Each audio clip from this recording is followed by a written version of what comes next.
Starting pay-earn protocol, improving carts. Charging batteries. Loading.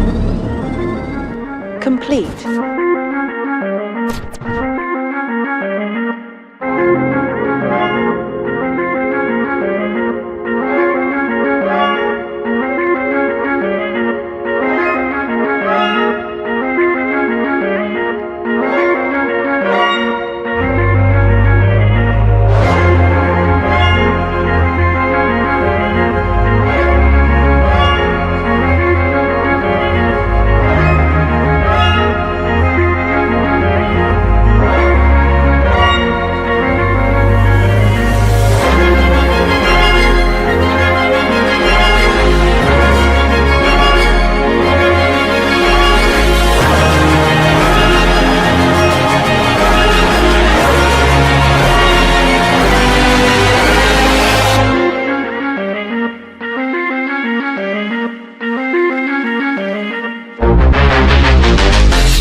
World Series E-Sprint here in 2025. We have grand finals in front of us. 7 best races of this day, 7 best races of those 2 days, and we will crown the new Saudi World Series E-Sprint champion this evening. And the champion will be decided combining the results of both days together. Now we're setting ready for the final of Group G. There we will see Fawzi Hardy from P10 and Jamil Issa from P9, Rafael Bro from P8, 7th starting Patrick Prahoinig, 6th on the grid Mirko Pascaletti, 5th for Marko Miskic, Natalia Astalosova starting 4th, top 3 for Tani Bodia.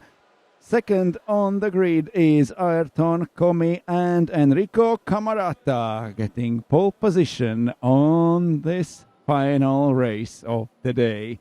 Now the different groups, the drivers sorted to groups for the finals according to both heats of this day combined. So we will see the absolutely fastest drivers in the last final fighting for the top steps on the podium. In a Group A, there will be Sarniela, there will be Van der Beek, Mrotsko, Karhunen, Porta, Tornquist, and everyone else. 14 best drivers we will see at the end of this finals. But now we are starting with the Group G, and safety car is on track already. We have 15 minutes for each final. After yesterday's races, it was Baptiste Van der Beek who took the most points and also the win in the final with 157. He is leading still, but was leading yesterday the overall standings and also took the win in final. 12 points less got Patrick Porta yesterday and standing in second step on the podium. Axel Sarniel and Max Karhunen ended the day yesterday with 136 points each. Now, this day morning, Axel Sarniel took extra points for winning qualifying with absolutely fantastic lap times, and now is moving in front of Karhunen, but they are still fighting for steps on the podium overall. In a top 10 after day 1 were Jan Flambard, Alex Mrotsko, Enzo Geniage, Andres Leipnieks, Clement Esposito, and Emric Tornquist. So that was the top 10 after first day of racing here in Saudi World Series E-Sprint Finals. But today we will get new winners in all finals, and we will see how the situation will stand in the points, combining both days together, and then we will crown this year's champion in electric sprint here in Saudi World Series. And also tonight we will know which venue will host the next year's electric sprint finals. Now it's Group G on the track, getting ready for their final.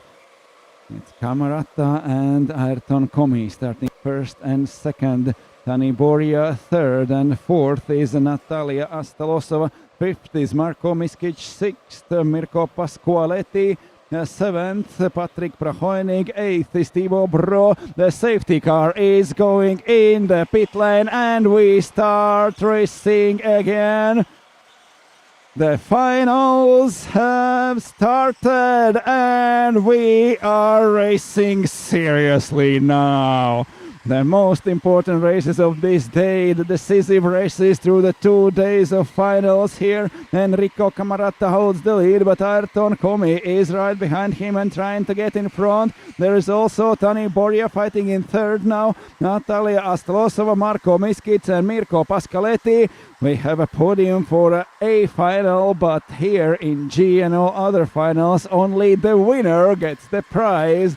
So there is no podium for here for 3 best drivers. Here prize goes only to the winner, and Enrico Camarata is on his way to win this race, now leading after the first lap by 0.5 seconds, setting the best times in second and third sector, but now they are improving already on their second lap in the race. 14 minutes to go, a long way in front, a long way to go for those drivers in a G final. With each final, we will see a faster and faster drivers on the track, and the 14 best drivers will be on the track in Final A at the end of the day, and then we will fight for top steps on the podium and fight for an E-Sprint champion. 0.5 between Camarata and Comi. Both Italians at the front, chased by Tani Boria from Switzerland, then Natalia Astelosova, Marko Miskic, Mirko Pasqualetti, Patrick Prahoinik, Rafael Bro, Jamil Issa and Herdi Fozi.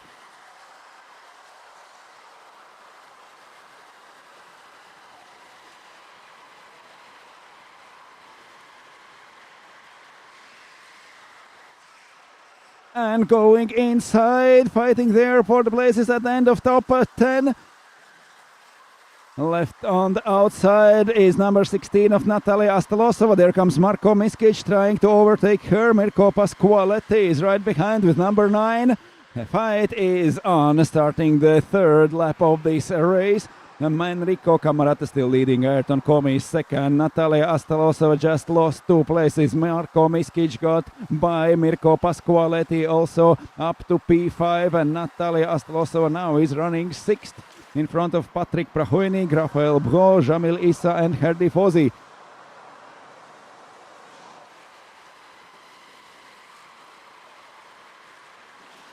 The race is still on. That's number 30 of Patrick Prahoinik. In front of Prahoinik, Natalia Astelosova. Prahoinik is thinking, maybe I can get this position too. Astelosova just lost 2 places on the previous lap. Prahoinik is chasing her by only half a second behind, only 0.4 actually. But 3 leaders are pulling away. It's Camarata, it's Comi and it's Boria now in front, and with 1.6 seconds further back is Marko Miskic in P4, then Pasqualetti, Astelosova and Prahoinik.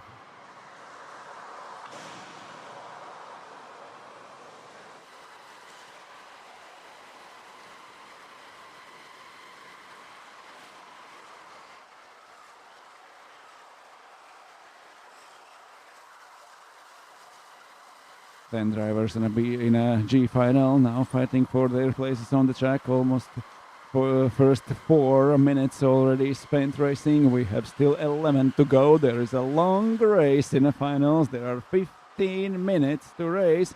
There were 10 in qualifying. There were 12 in both heats, and now we have 15 minutes race. Still only one overtaking from Marko Miskic and Mirko Pasqualetti, getting in front of Natalia Astelosova.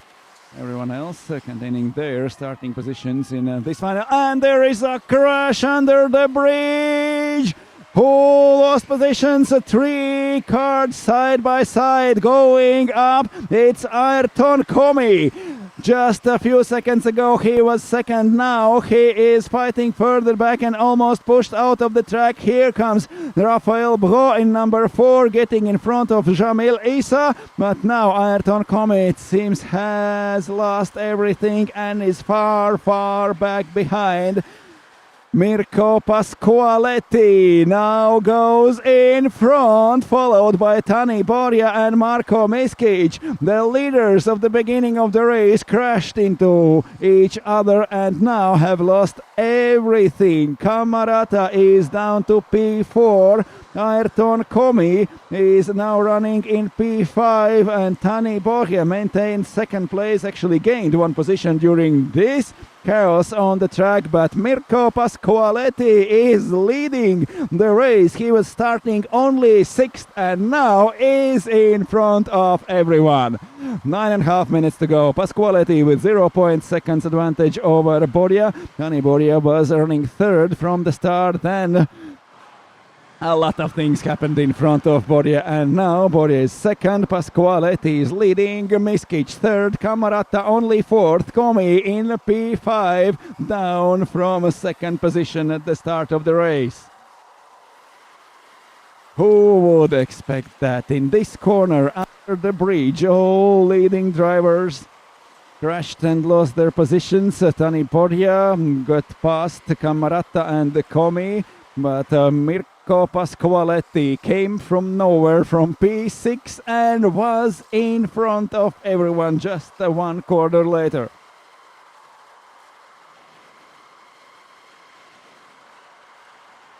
Here number 9 of Mirko Pasqualetti leading the race, followed by Tani Borja in number 32 and also Marko Miskic really close behind, only 0.3 of a second between each of three leading drivers now. Then Enrico Cammarata is fourth, but 1.7 seconds missing to Marko Miskic. Ayrton Komi just 0.3 behind Cammarata.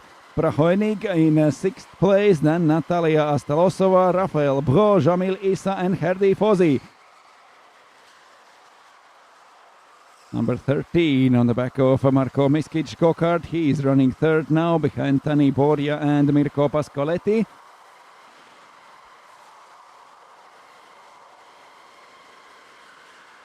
On the bridge at the end of the lap, we are almost halfway through the race. 7.5 minutes remaining from 15 for this final. Number 9 of Mirko Pasqualetti at the front, increasing his gap by little, by 0.5 seconds. It's now 1/10 faster goes in this lap. Mirko Pasqualetti. Borja is second, Miskic third, Cammarata fourth, then Komi, Prahoinig, Astalosova, and at the end Brot, Issa and Fozi.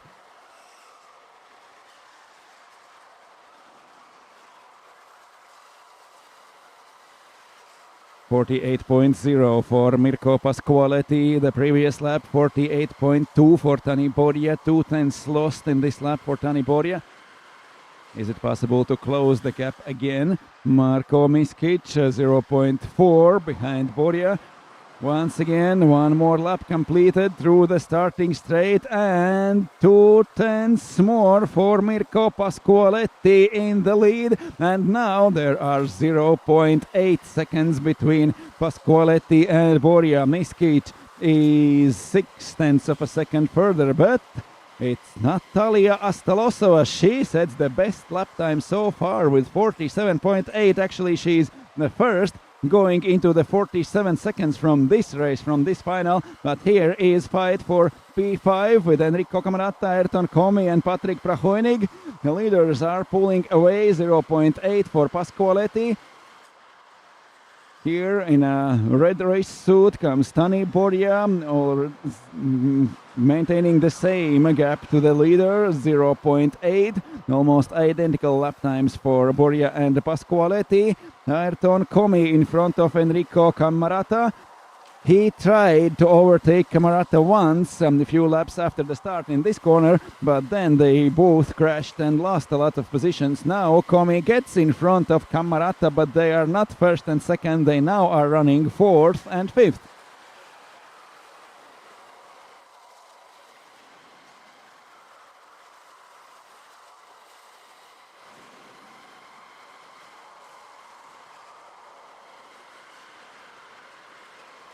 Five minutes to go, already 2/3 of the race done on the track. Mirko Pasqualetti leading the pack.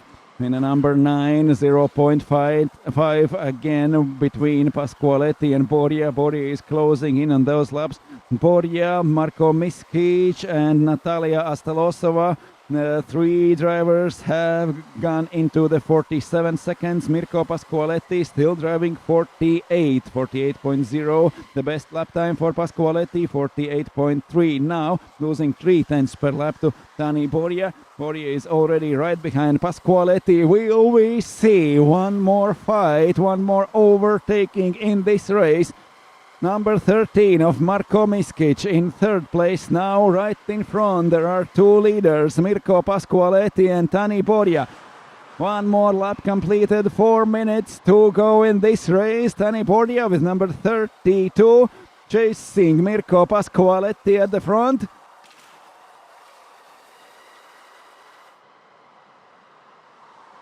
Four minutes left, already 11 spent on the track. Borja second, Miskic third, Komi fourth, Cammarata down to fifth place, starting P1. Sixth is Patrick Prahoinig, Natalia Nastalosova behind him in P7, Rafael Bro P8, then Jamil Issa and Herdi Fozi, but Mirko Pasqualetti still leading with a very small margin over Tani Borja. It's 0.3 seconds again. Borja is closing. Will we see a fight for the win in this final race? 3.5 minutes to go. There are 3-4 laps till the end of this race. Has Borja a plan where to overtake Pasqualetti?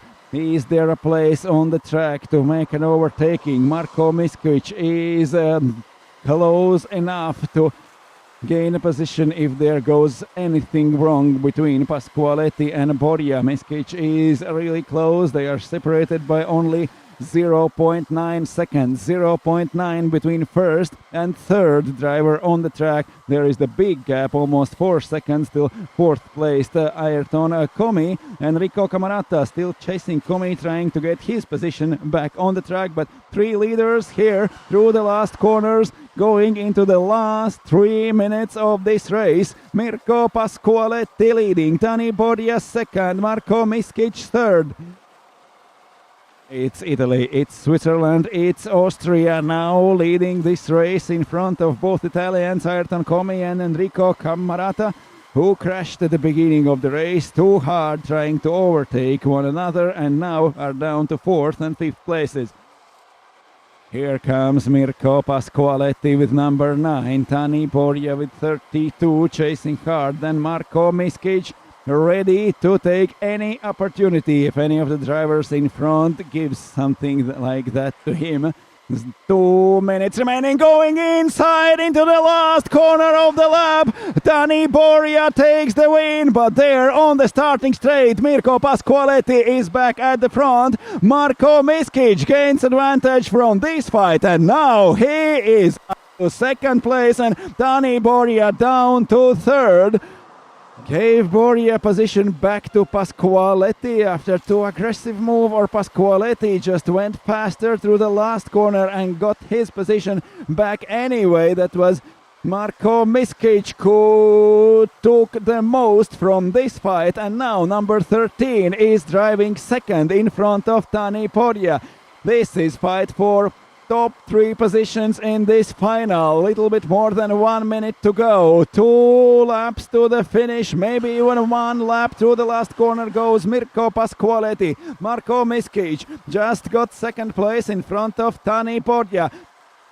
That was a brave move from Tani Borja trying to get into the lead. Almost got it, but then Mirko Pasqualetti took his first position back, and Marko Miskic watched from behind and knew where to go in front of everyone making mistake in front of him. Here is Pasqualetti and Miskic fighting hard. The crash into the back of Pasqualetti's car from Marko Miskic. Last seconds here on the track. It's very intense battle now for the first 3 places. Up on the bridge again, Mirko Pasqualetti is leading through the last corners of the lap, and they got 1 lap to go. Final lap has started. Mirko Pasqualetti leading, Marko Miskic second, and third is Tani Borja. What a fight for the first 3 places, for the win in this race. In G-Final, it's the winner who gets the prize, not the top 3 drivers. There's no podium for all finals except A. And also on the inside, after the bridge goes Marko Miskic from the inside in the next corner, and Mirko Pasqualetti just lost his first place in the last lap of this race. Final lap, up on the bridge and 3 corners to the finish. It is Marko Miskic coming home first. But what a wonderful race here in G-Final. The the best overtakings we have seen so far today. Marco Miskic takes the win. Mirko Pasqualetti is second. Tani Borja third. Then comes Ayrton Komi, who started second, and only fifth is Enrico Camarata, who was on pole position. Natalia Astalosova with P6, then Patrick Prahoenig, Jamil Issa, Herdi Fozi, and Rafael Brod. The final for Group G is over.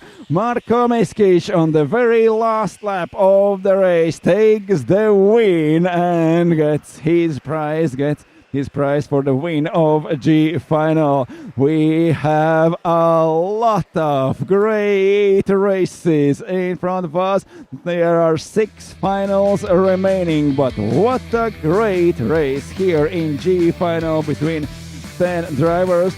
For the first places at the beginning, those were Camarata and Komi fighting for the first and second, and then 2 Italians made a mistake fighting each other and let Pasqualetti through and went down to 4th and 5th places. At the beginning everything was okay, Camarata leading and Komi following him closely, but just after a couple of laps everything went wrong for 2 leading drivers. Here they are. And this time on the second lap everything still leading Camarata and Komi, and in this corner under the bridge there was a crash between them. It's number 13 of Marco Miskic trying to get inside at the downhill from the first bridge, and those were the corners where the most overtakings we saw today. It's number 13 of Miskic getting in front of Natalia Astalosova. That was P6 where was fighting Marco Miskic at the start of the race, and at the finish after 15 minutes he won this final. After the clash between both Italians, they were left at the end of top 5, and suddenly it was Mirko Pasqualetti who came out in front, followed by Tani Borja and Marco Miskic. Borja did everything to get in front of Pasqualetti.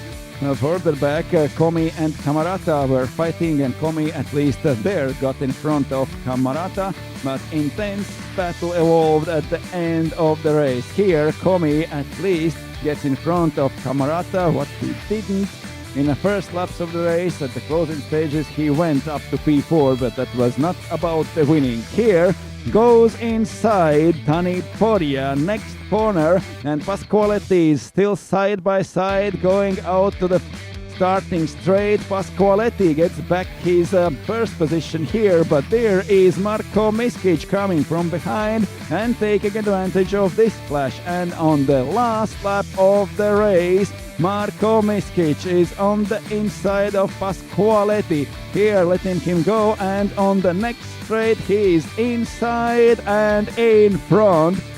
What a great race today in G final. Borja third, Pasqualetti second, and Marco Miskic taking the win.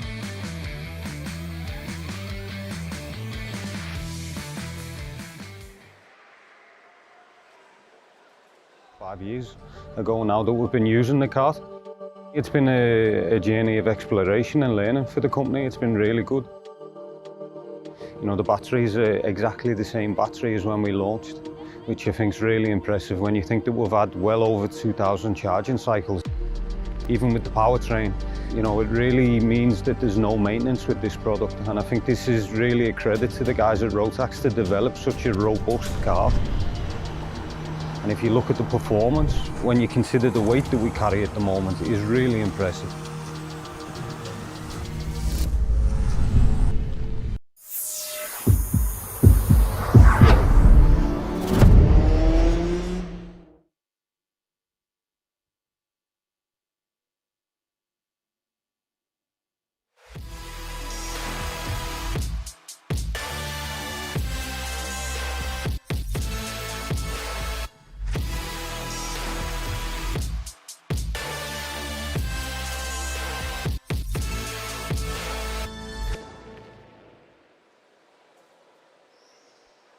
We are back to some serious racing here in Wavre, Belgium.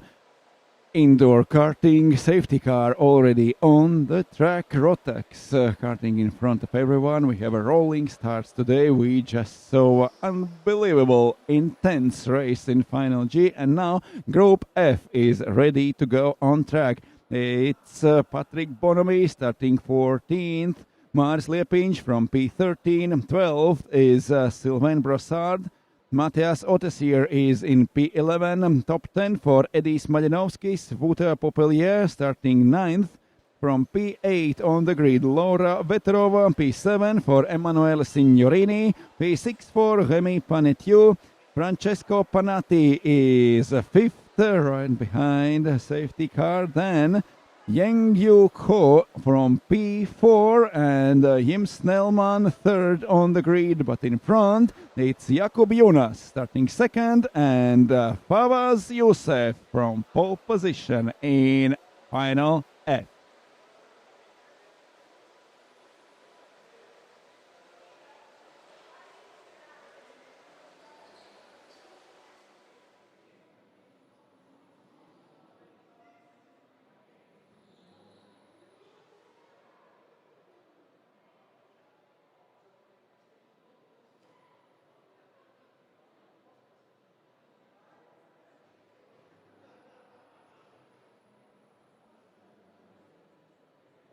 So the drivers are lined up behind safety car and formation lap begins.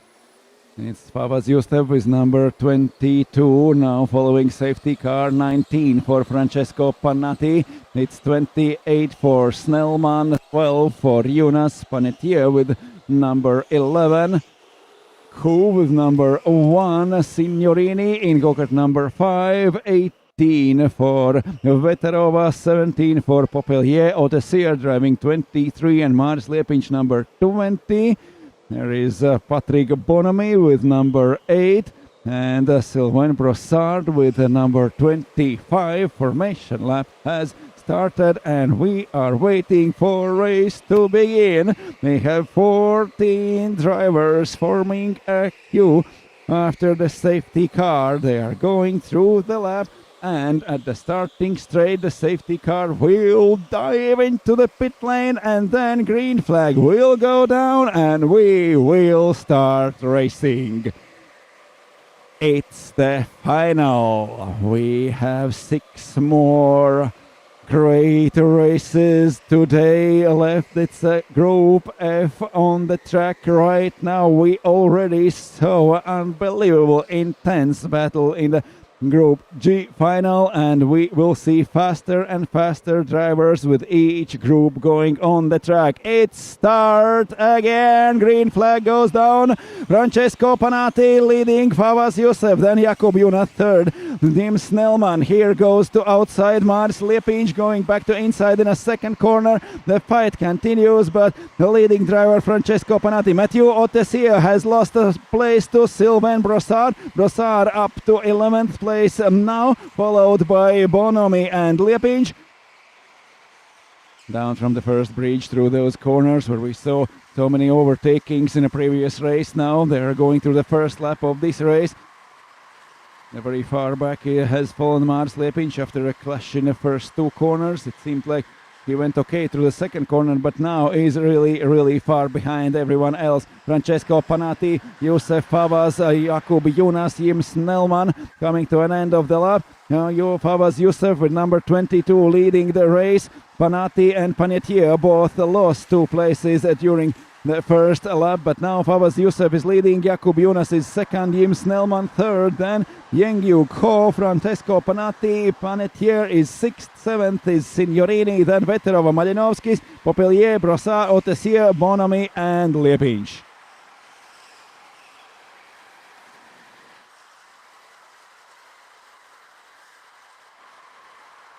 Number 5, driving Emanuele Signorini in P7 right now. Fawaz Youssef leading the race with 0.5 seconds in front of Jakub Jonas. Snellman following in 3rd, then Yang Yu Ko and Francesco Panatti. Remy Panetier in P6, followed by Emanuele Signorini, Laura Veterova, Edis Malinovskis in P9 and Wouter Popelier in P10.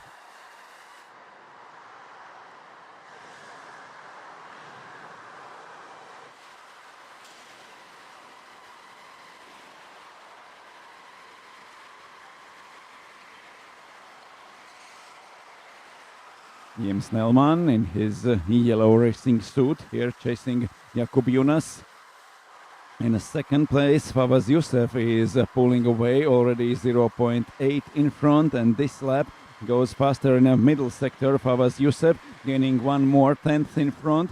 It should be 0.9. It is 0.9 now. Fawaz Youssef is pulling away. Jim Snellman still chasing Jakub Jonas. Can he fight with Jonas and get in front to chase Fawaz Youssef, or will they let Fawaz Youssef go? He is increasing his gap by 1/10 per lap. Now the first sector of the lap is slower for Fawaz Youssef, and Jonas and Snellman are closing again. First 3 minutes spent on the track racing, and Jonas with Snellman coming closer and closer back to Fawaz Youssef. Will we see the fight for the win as we saw in previous race? Snellman still third, Jonas in front in second place, Fawaz Youssef pulling away in a number 22. Here goes down the bridge and back to fourth place. Jim Snellman, Yang Yuk Ho is through the inside down from the bridge, and number one goes in front of Jim Snellman. Francesco Panatti following in P5 with Remy Panetier in P6, but Fawaz Youssef is still leading with 0.8 seconds. Snellman was chasing Jonas. Both were going closer to Fawaz Youssef, but now that was Yu Yang Ho who went in front of Jim Snellman and now is pushing Jakub Jonas further ahead to chase Fawaz Youssef.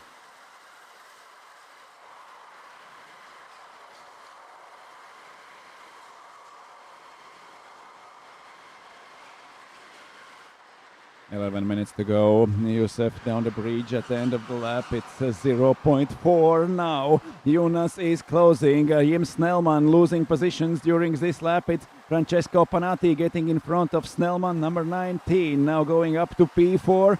Jim Snellman from third down to fifth in 2 laps.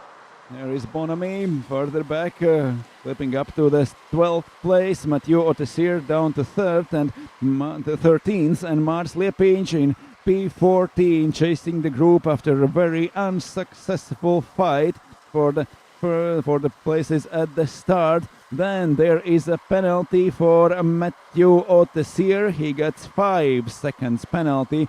Mathieu Otessier, number 23, is further up on the track, but with 5 seconds penalty now is classified only in P13.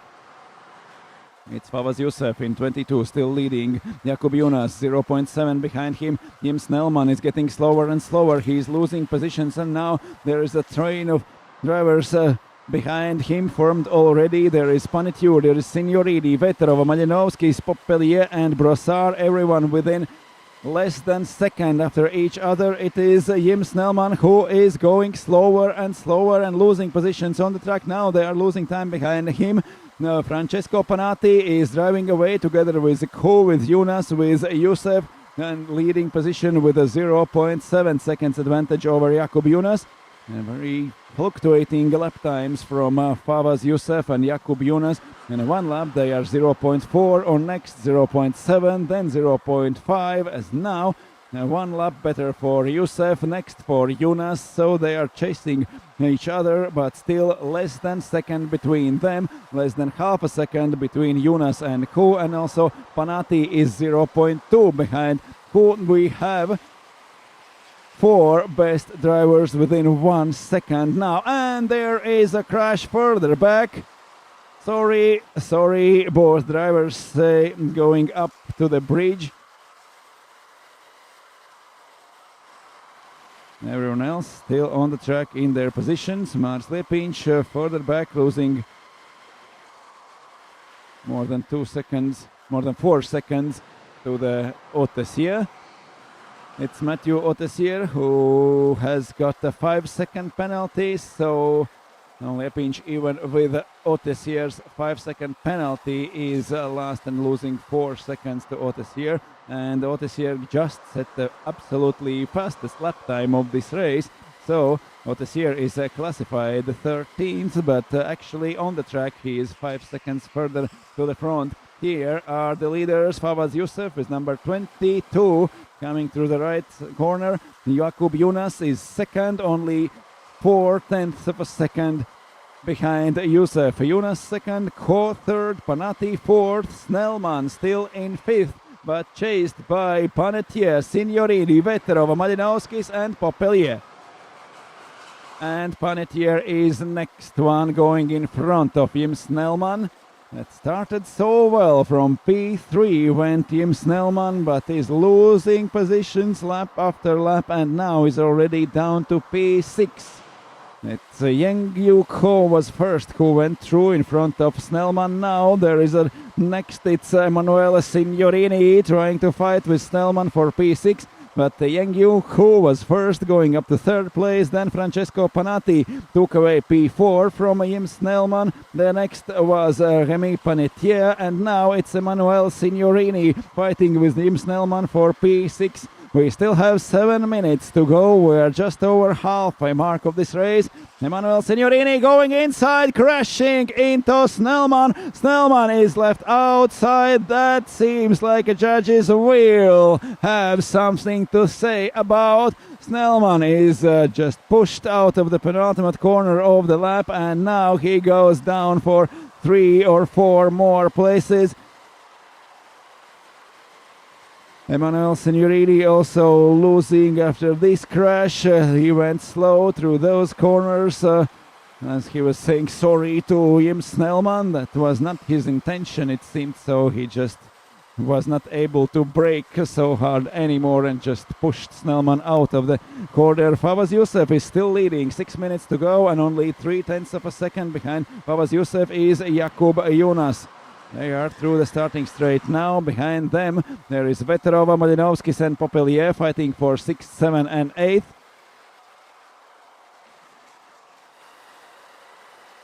It's Laura Veterova in 18, followed by Edis Malinovskis in 26, and then Vautier Popeliers in number 17. Francesco Panati just setting the best lap time so far with 47.8. Here down from the bridge.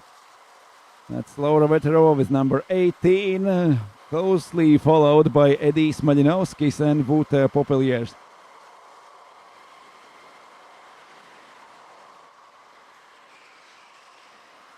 But one more crash in this corner coming down the bridge. That is Yang Yu-Ko, who has lost 2 positions, fighting with Jakub Yunus now. Yang Hu lost at the same place on the track where he fight with Snellmans and got up to P3. Now Yang Yu-Ko has lost 2 positions, is down to P5, and Francesco Panati proceeds to top 3 now. He is losing 1.4 seconds to the leader, only 0.6 to Jakub Yunus. Still the fight for the win is on in this race. With number 18 goes Laura Veterova, now running 6th in front of Edis Malinovskis and Vautier Popelier. But Fawaz Youssef still leading with a very, very small margins during the whole race. 0.7 seconds now, and Jakub Yunus now is busy with Francesco Panati trying to take second in this race. There is Francesco Panati with number 19 chasing Jakub Yunus. Here they are going up to the bridge for the first time in this lap. Jakub Yunus, number 12 in front, and Francesco Panati really close behind. Crash between them. Maintains to hold his position. Jakub Yunus almost turned over him. Francesco Panati, everything well, so maybe we will go through without penalties for this race. And Francesco Panati still chasing Jakub Yunus. And while they are fighting each other, it's Fawaz Youssef's chance to drive away. 0.8, already 1/10 of a second faster goes Fawaz Youssef as Yunus and Panati are busy fighting each other. There is number 12 of Jakub Yunus, still second, up to the bridge going Francesco Panati right behind him. Down from the bridge, that's the place where they crashed on a previous lap. There is without contact. They are going through these corners. Remy Panetier has joined this party. Now he's running 4th, but really, really close behind Panati and Yunus. We have 3 pilots fighting for second, third and fourth now, and also less than second in front is Fawaz Youssef.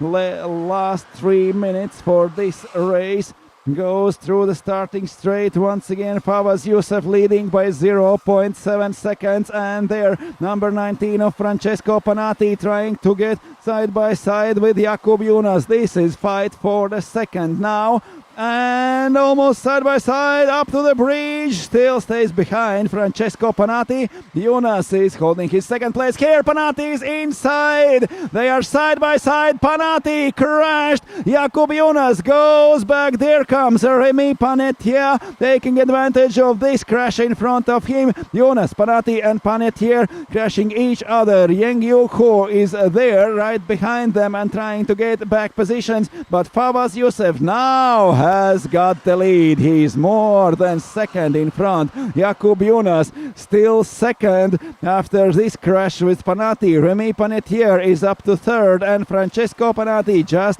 last place in top three. Panatti is fourth. Further back, Mathieu Ottesier going in front of Patrick Bonamy. Mars Lepinch still last in P14.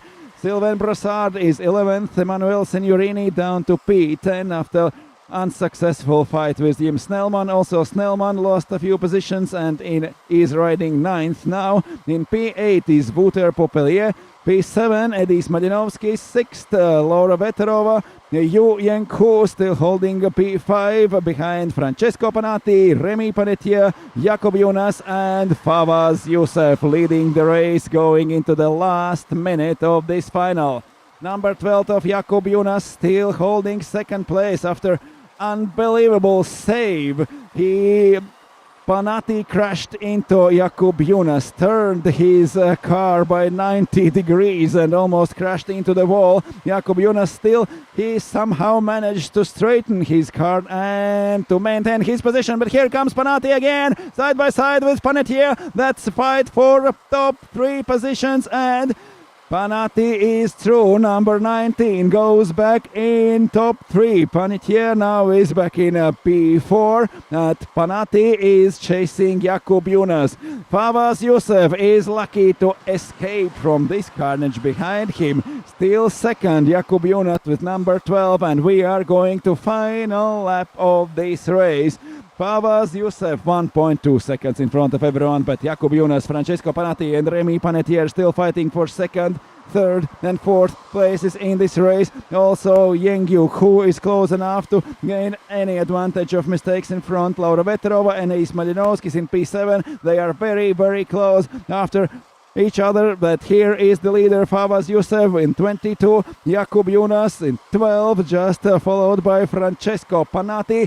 Half a lap to go till the finish line. For the last time on this lap, up on the bridge goes Fawaz Youssef. Here is our winner of Final F. It's Fawaz Youssef.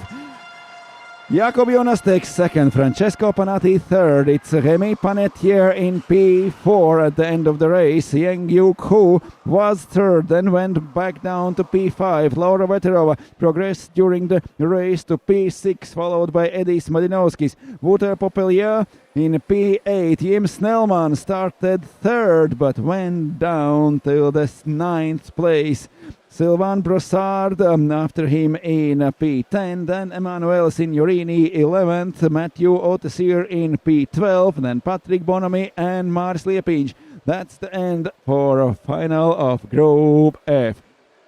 But Fawaz Youssef took everything from his P1 on the start. Jakub Jonas got a lot more intense race in second place. Everyone tried to take away his second place in the race, but Jakub Jonas somehow stayed in P2 and over finish line in P2.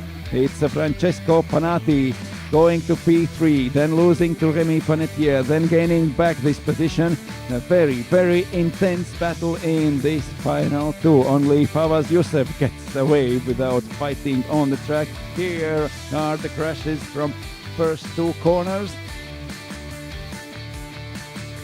Very, very unlucky start for Mars Lepinch. Here he got turned over into the barriers looking for the reverse gear, and then he chased everyone else from further back, setting a new record in a sector 2, but anyway, far behind everyone else. Fawaz Youssef with the number 22 started first and went first. Here is Yeng Yuk Ho going into top 3 in front of him. Snellman after lost to Francesco Panatti too, and were losing positions during the race. Here Panatti goes inside of Panetier.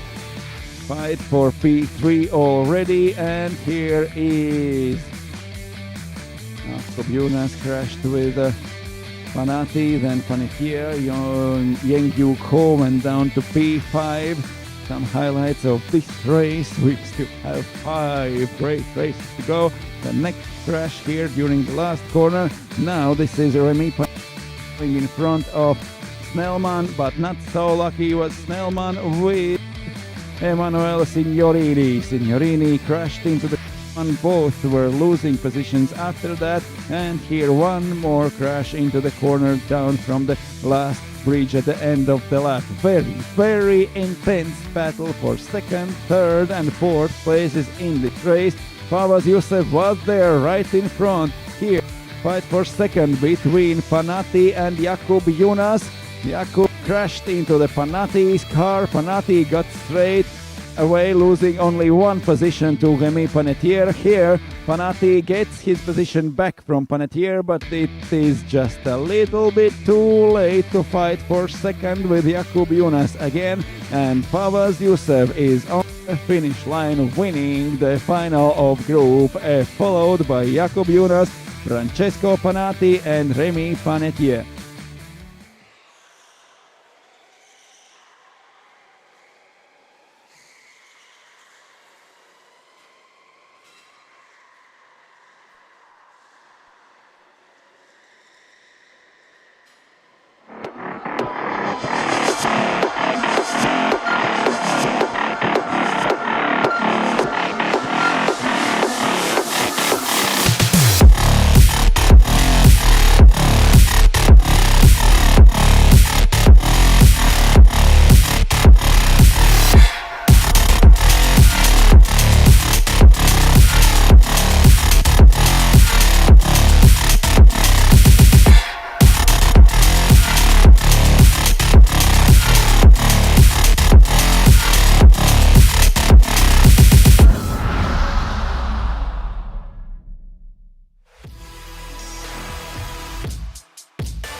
And 5 more finals to race today. This is a Group E.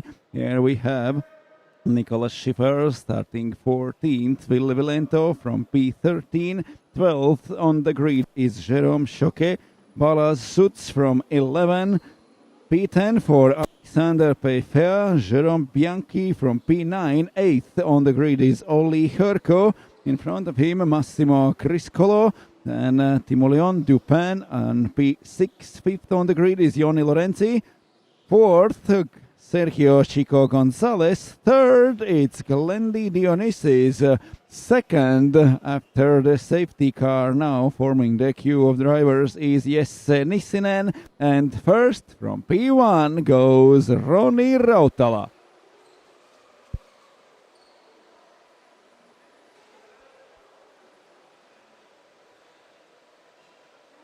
And there they are. Number 16 for Roni Rautala, number 9 for Jesse Nissinen, number 30 it's Glendy Dionysis, number 10 it's Sergio Chico Gonzalez, 31 for Jonni Lorenzi, 13 for Timo Leon Dupin.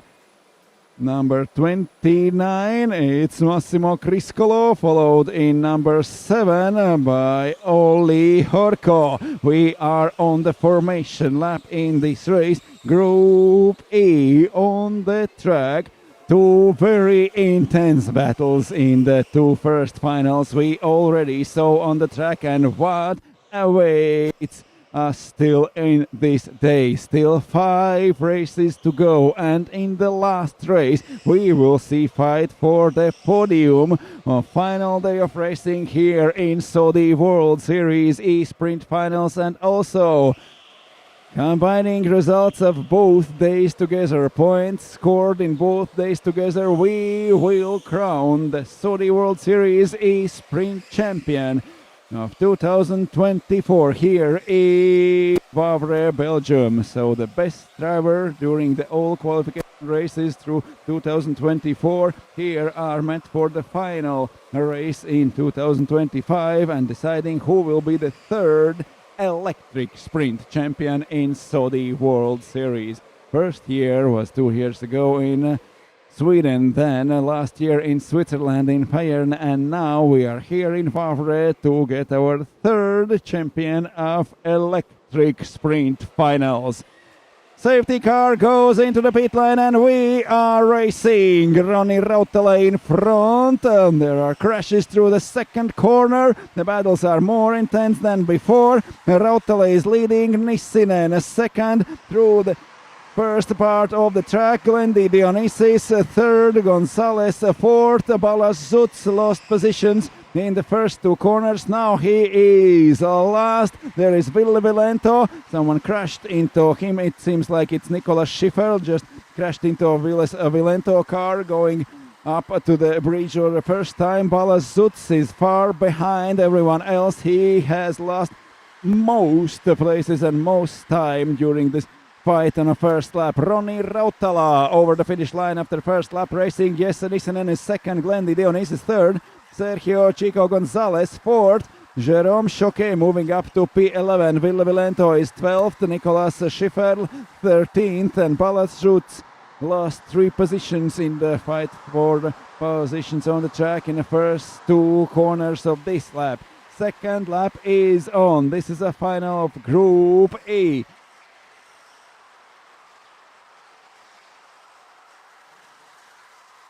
Roni Rautala is pulling away. Jesse Nissinen a little bit slower on the track, already 0.6 seconds. Can Nissinen find those missing tenths, missing hundreds to keep up with Roni Rautala? Rautala 0.6 after first lap, 0.7 now. It's 1/10 of... And there is Massimo Criscolo. Spun on the track, turned over in the opposite direction on the track, and now is coming back last, or maybe just in front of Balas Zutz, who lost even more at the start, and Massimo Criscolo down from P11 to P13 now.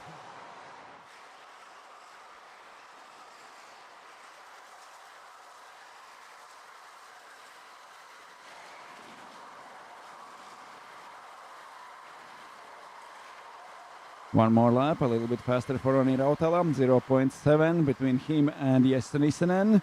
Both flying Finns at the first positions in this race. Roni Rautala goes 48.0, 48.1 for Jesse Nissinen, and one more tenth added to the Roni Rautala's gap in front, 0.8. Now Jesse Nissinen is missing only 7/10 of a second. Glendy Dionysis is chasing him in third. It's Sergio Chico Gonzalez losing 6/10 to Dionysis. Then Jonni Lorenzi coming in P5, and just 2/10 of a second behind Sergio Chico Gonzalez.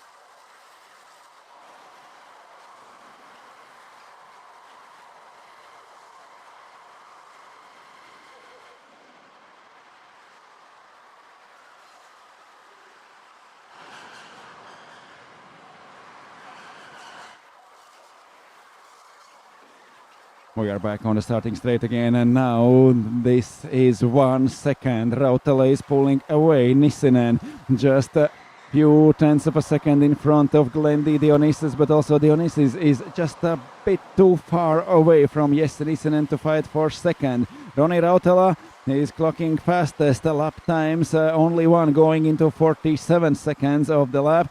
Losing for about 1/10 per lap is Jesse Nissinen. It's 1.0 now between both leading Finns, but Glendy Dionysus is 0.8 behind Nissinen.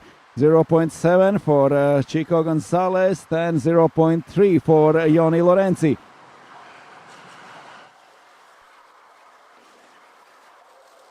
It's number 31 of Joni Lorenzi, now chasing Chico Gonzalez. Gonzalez was number 10, and there is Dionysus and Nissinen fighting for second. Now here coming Chico Gonzalez, Lorenzo and Dupin. Timoleon Dupin is also joined. Those drivers fighting for P5, for P4.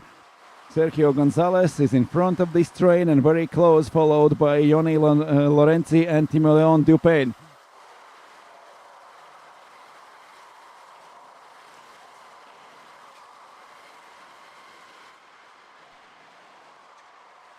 Number 16 for Roni Rautala, leading the race, increasing the gap to 1.2 seconds.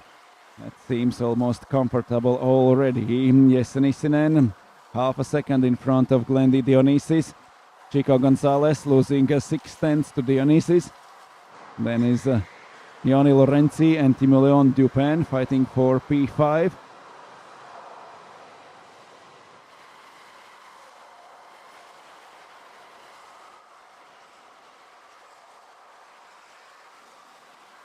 Here comes Jesse Nissinen in number 9, followed by Glendy Dionysus in number 30, Sergio Chico Gonzalez number 10 behind them, then Joni Lorenzi and Timoleon Dupin, Oli Horko also very close behind Dupin, Jérôme Bianchi 0.8 behind Horko, then comes Alexander Pfeffer, then there is a bigger gap before Jérôme Choquet in P10. Nicolas Schiffer goes in front of Vilento Ville. No, they are swapped their positions back, and now it's Vilento Ville and Nicolas Schiffer. We have a penalty for Vilento Ville, and he has got 3 seconds for pushing another driver, and now Vilento Ville is classified behind Schiffer. But further back in 13 goes Massimo Criscolo, and in P14 Balas Zutz.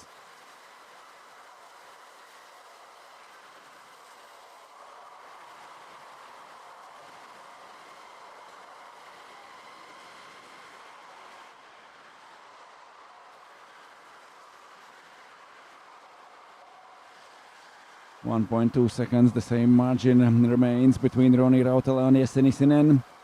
48.1, 48.2, still a little bit faster lap time for Roni Rautala. There is half a second between Nissinen and Dionysus. Also very close is Chico Gonzalez, also Lorenzi and Dupin and Horko and Bianchi. Everyone within 1 second after the leading driver in front of him. Here is Nissinen in an orange race suit, followed by Glendy Dionysus with the number 30 on his car. There is Sergio Chico Gonzalez with number 10. Then comes Joni Lorenzi in 31.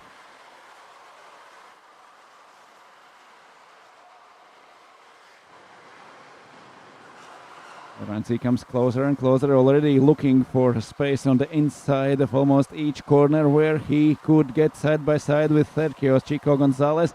Gonzalez is only half a second behind Dionysus, but half a second is not enough. We have seen already you need 3/10 of a second.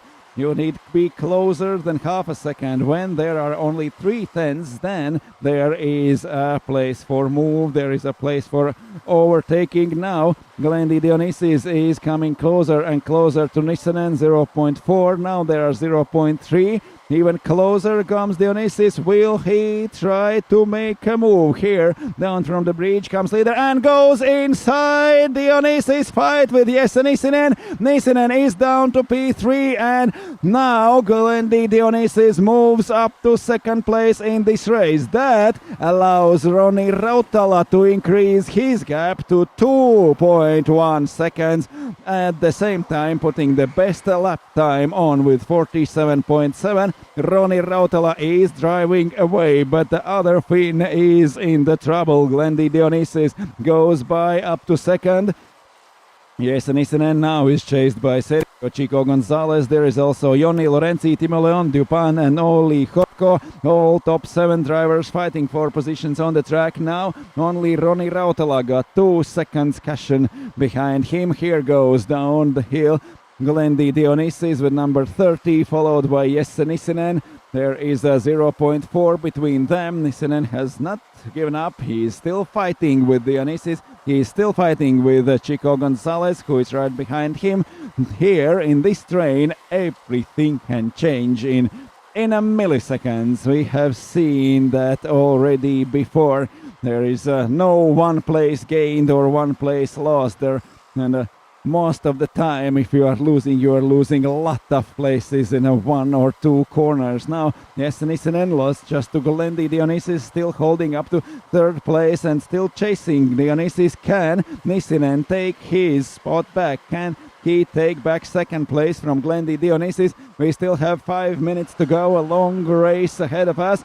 Starting straight again, Roni Rautala 1.7 now. Glendy Dionysis is going faster than Roni Rautala this lap for 0.2 of a second, and there is only 1.7.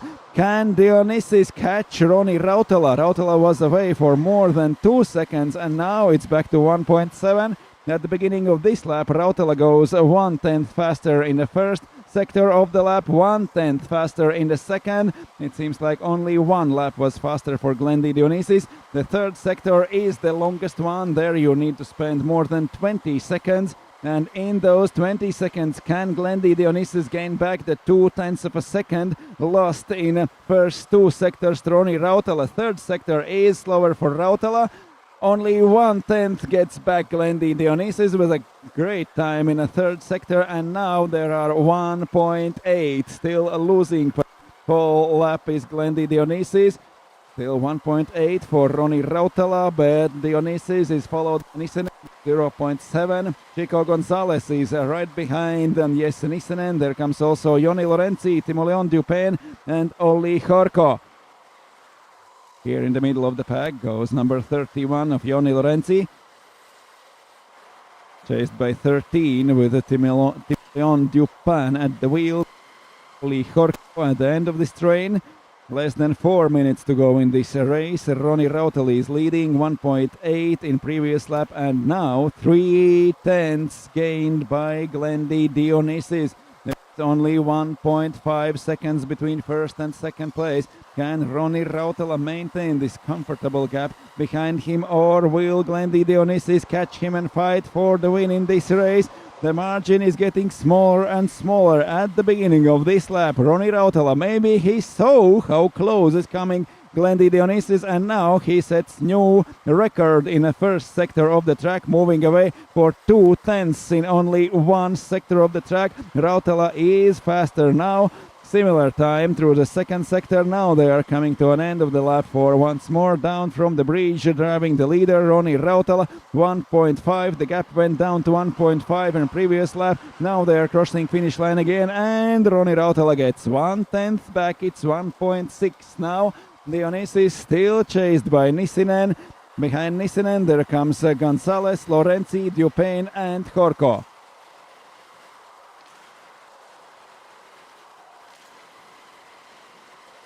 The distance between Dionysis and Nissinen is increasing, already 0.9. It's almost a second between Dionysis and Nissinen. Finn is dropping back behind Dionysis and in the clutches of Sergio Chico Gonzalez. The fight for 3rd is on. Here comes up on the Jesse Nissinen, followed by Sergio Chico Gonzalez in this corner.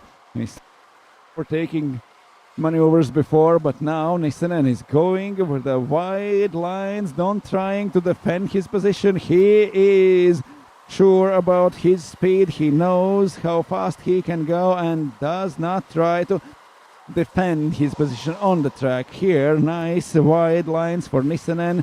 Gonzalez following very close down from the hill here on the middle of the track stays Nissinen, not going to the outside.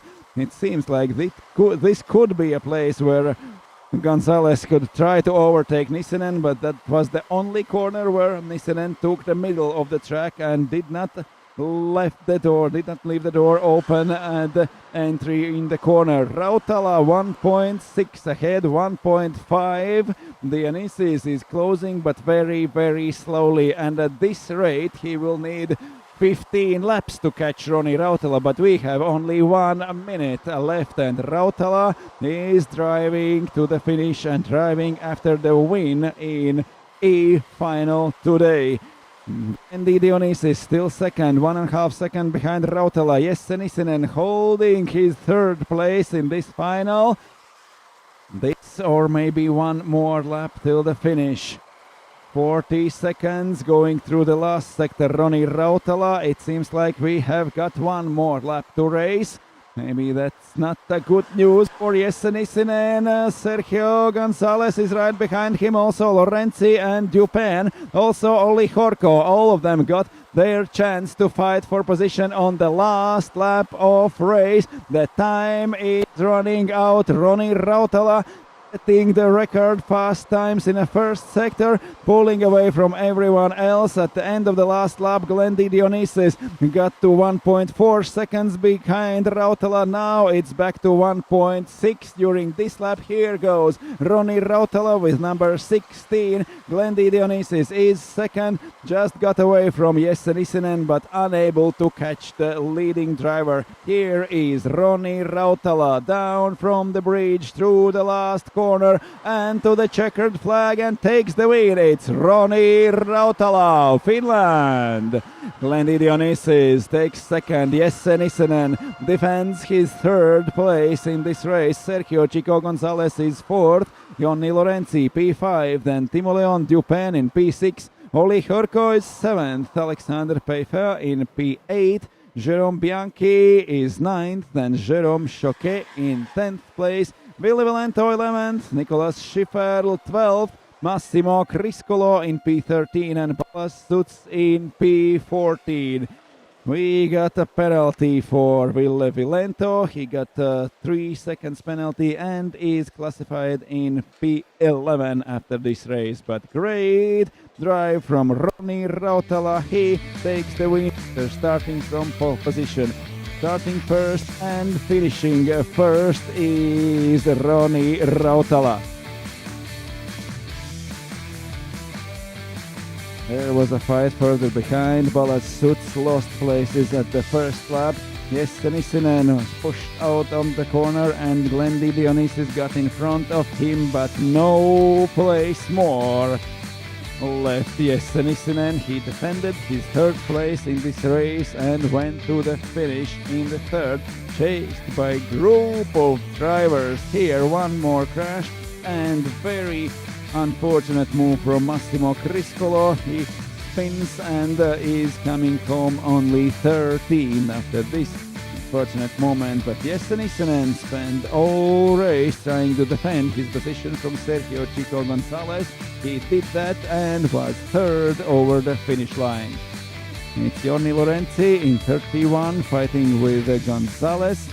Here everyone was busy to fight for positions. That was Glendy Dionysis with number 30, last going in front of Jesse Nissinen, but no one else got past Jesse Nissinen and stayed behind him. Nissinen takes third, Glendy Dionysis second, and Roni Rautala is the winner of Final E. We still have 4 races to go, and on the track here in Wavre, faster and faster drivers with each final.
We are going on track again here in Wavre. Safety car already on the track. We have final Group D now.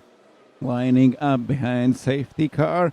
On pole position goes Florian Collet with number 28. Second on the grid is Anthony Bourgeois with number 19. From third is starting Maxime Kuhn, waiting for him to arrive and line up after safety car. P3 for Maxime Kuhn, he is lining up. No, it seems like Anthony Bourgeois, he should be second, but there is someone in front of him. Bourgeois is in a go-kart number 5. Some misunderstanding here. Maxime Kuhn got third place on the grid and Anthony Bourgeois is second, but then there they are reversed on the grid now. Bourgeois is in a third position in his go-kart number 5, then followed by Igor Dibash with 26. It's Emilien Gouchon with number 23. No, there should one. So Gouchon is with 26 and 23 for Morgat Tevena. Janis Vey with number 8. Alex Lutzenkirchen with number 22. Matteo Grappolini in number 1. Kari Suoninen, 25. Karl Skaini in number 11, Eduard Varkel 20, Maxime Delmotte in 17, and Tero Makinen number 18 going last on the grid in final D. So Florian Collet right after safety car starting first in this final. Anthony Bourgeois goes second. So is everything correct for Anthony Bourgeois? Number 5 lines up in second place on the grid. There comes Maxime Kuhn in 19, followed by Igor Dibash in number 28. Then Emilien Gouchon going 5th. Behind Gouchon, it is Alexander Lutzenkirchen in number 22. 23 for Morgatevena, then Matteo Grappolini, Karl Skaini, Janis Vey, Harri Suoninen, Maxime Delmotte, Tero Makinen and Eduard Varkel going on the grid for Group D final race here in Saudi World Series E-Sprint. We are on to the formation lap. One more great race awaiting us today.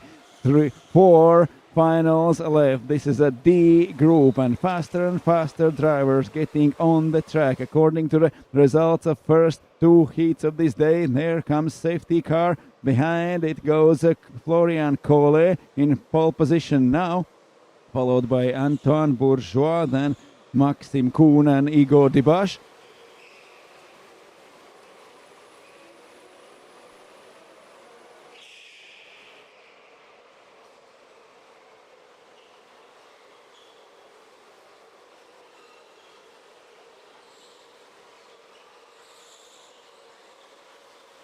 Formation lap here, only a few corners left till the end of formation lap there.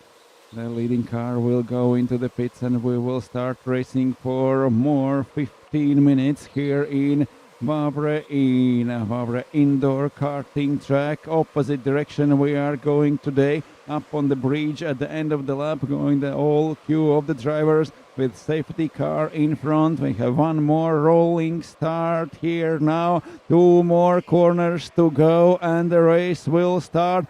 The car in front moving to the left side of the track. Green flag is there. It drops down and we start racing. Collet in front, followed by Bourgeois and Kuhn. A harder fight further back, but the leaders go through the first corners. It's Florian Collet at the front. They're already forming a gaps behind him. We have started the final D now. Janis Veil, Matteo Grappolini, Harri Suoninen, Karl Skaini following him. The very good time in a second sector from Karl Skaini. Now he's fighting with Eduard Varkel. The leaders are going through the track. Now the first lap has started. We have 15 minutes to go racing in Group D. Now the first lap completed. Florian Collet still in front, Anthony Bourgeois second, but Maxim Kuhn now is third as he started. Igor Dibash in P4. Emilian Gouchon P5, then Alexander Lutzenkirchen from 6 to P5 back to P6 after first lap, and Emilian Gouchon is still in front of him as they started. Then at Morgate Bena after Lutzenkirchen in P7, Matteo Grappolini P8, Carl Scaini in P9, 10th is Harri Suoninen. Then comes Janis Vei, Tero Makinen, Eduard Varkel and Maxim Delmotte.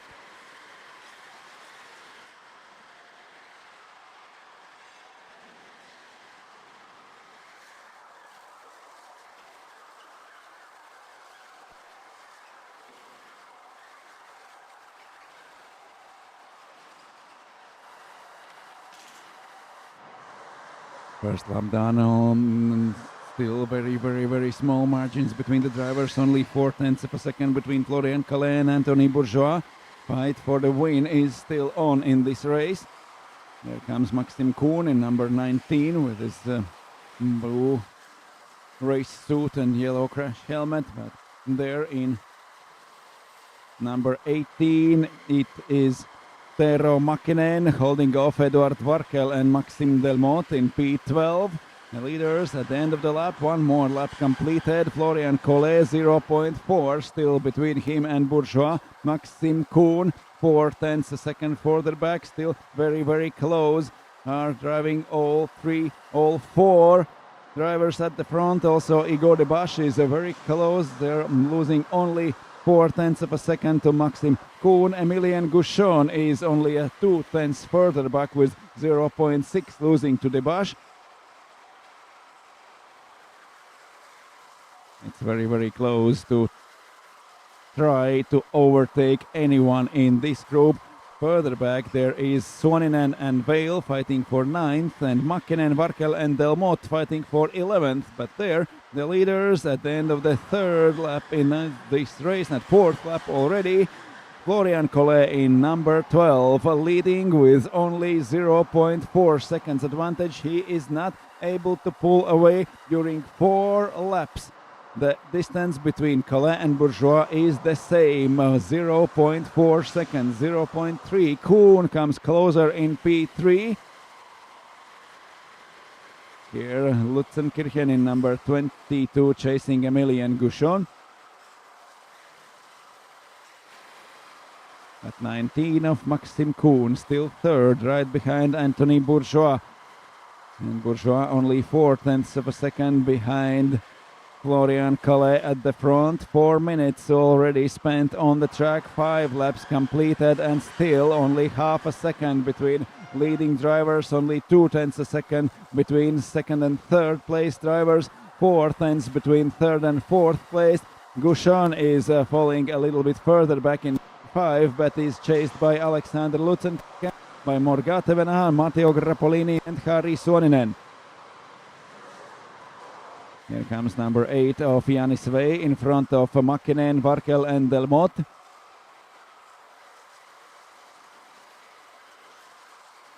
.25 for Harri Suoninen in this fight from P5 to P9. And Emilian Gouchon in number 26 right behind Igor Dibash and Maxim Kuhn. Here is 26 of Emilian Gouchon through the last corner and starting the next lap on the track. Trying to overtake during the first corner Alexander Lutzenkirchen, but stays behind. Emilian Gouchon defends his 5th position.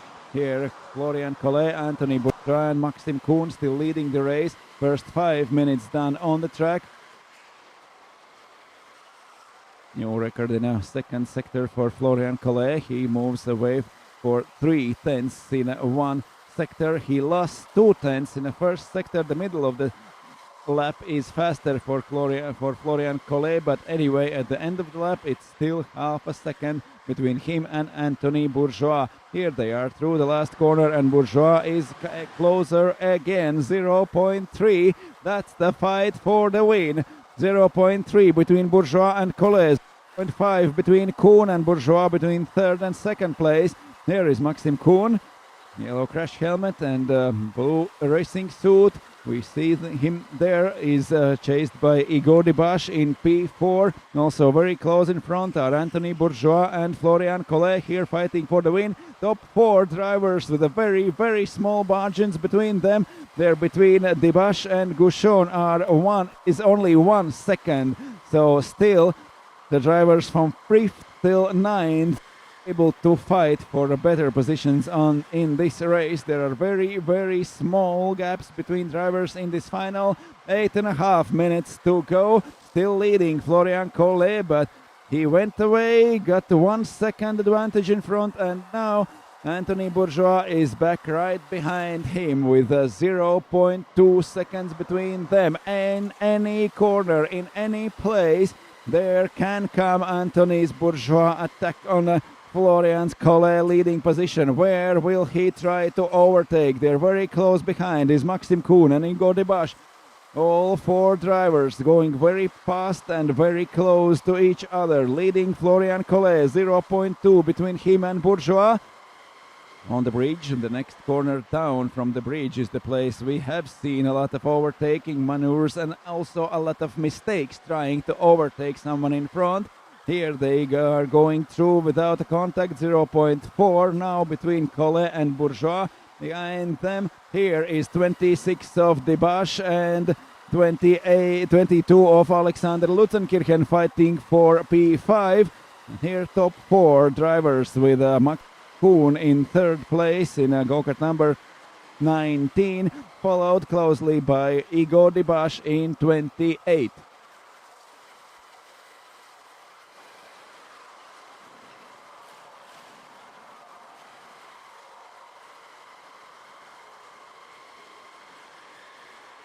We are halfway through the race, only 7 minutes remaining. All 4 leading drivers within 1 second on the track. 0.3 between Collet and Bourgeois, 0.4 between Bourgeois and Kuhn, 0.4 also between Kuhn and Dibash. A leading group of drivers fighting for positions on the track. It's Florian Collet at the front, 6.5 minutes to go, and up on the hill, side by side. Still stays in front Emilian Gouchon with 26. Alexander Lutzenkirchen what uphill side by side with Gouchon, but still stays behind. Florian Collet is still leading. End of the next lap and 6 minutes remaining. Bourgeois, Kuhn and Dibash still fighting for the win. All 4 drivers, anyone can come out in front if anything happens there. Here is 22 of Lutzenkirchen chasing Emilian Gouchon. They are going really fast and now are closing in on leading group of drivers. The gap between Dibash and Gouchon now is less than 1 second.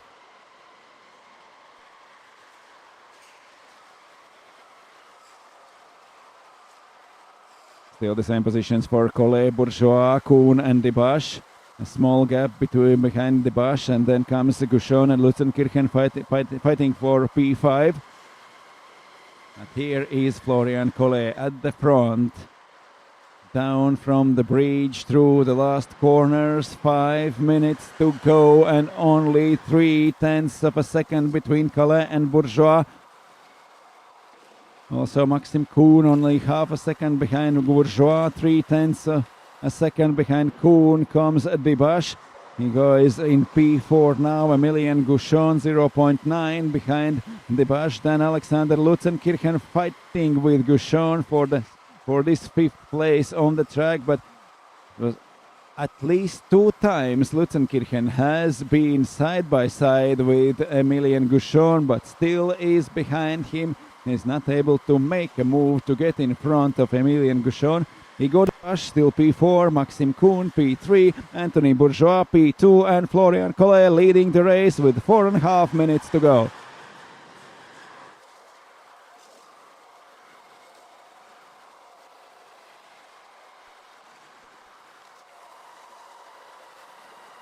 Behind Lutzenkirchen there is a fight for P7 between Morga Tevena and Harry Suoninen. Suoninen moves up to P7.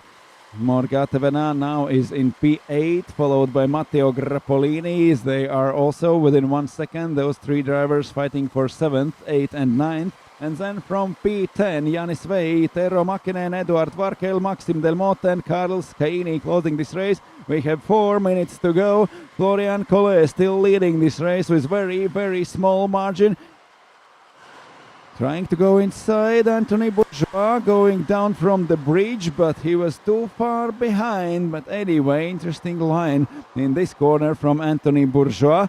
0.3 remains. Maybe he's testing where just changing the line by a very small amount. Maybe he can gain, maybe he can lose. It's not enough to lose position to Maxim Kuhn behind. And here it's Lutzenkirchen again. Side by side, but stays on the outside on the next corner. And Igor Debash and Emilian Guchon still holding their positions. Guchon in front of Lutzenkirchen. Guchon with a number 26 on his card, followed by Lutzenkirchen, then Harry Suoninen also closing in and now is within 1 second behind Lutzenkirchen. But 3 minutes to go and Florian Collet leading the race. Still 0.3 of a second between them. Third placed Maxim Kuhn, only 0.7 seconds behind leader, and only 1 second behind leader is Igor Debash. So 4 leading drivers within 1 second. Here they go. And then fight for P5. Guchon, Lutzenkirchen and Suoninen, also joined by Tevena and Grappolini now. 2 minutes to go. Last laps in this race. Will do something. Anthony Bourgeois, will he fight with Florian Collet for the win? Those are the last laps in this race. 2 minutes to go. 2-3 laps maybe to the finish line. And Collet is still leading. 0.3, 0.4 seconds between him and Anthony Bourgeois. Also behind Bourgeois, Maxim Kuhn and Igor Debash, who will lose patience and do something on the last laps in the race. There is a small gap in front of Guchon and Lutzenkirchen. Top 4 drivers pulling away a little bit, but still chasing each other. Florian Collet started from P1 and is leading whole race. 1.5 minutes to go in this final. Florian Collet through the last corner and 2 laps to go in this race. Suoninen and Tevena in front of Lutzenkirchen. Does not succeed. Lutzenkirchen fighting with Guchon, and that is Suoninen. Tevena going in front of him, and also Matteo Grappolini, number 1, side by side with Lutzenkirchen and fighting for the P5. Lutzenkirchen now has lost a lot, down to 8th place. But leading drivers remain the same. Here is Florian Collet, Anthony Bourgeois, Maxim Kuhn and Igor Debash. Now the gap behind them are even bigger. Guchon is more than 1 second behind, chased by Harry Suoninen, Morga Tevena and Alexander Lutzenkirchen now down to P8 in front of Matteo Grappolini. We have started final lap of this race. There goes 28 of Igor Debash, in front of him Maxim Kuhn and Anthony Bourgeois and Florian Collet. Last lap of this race.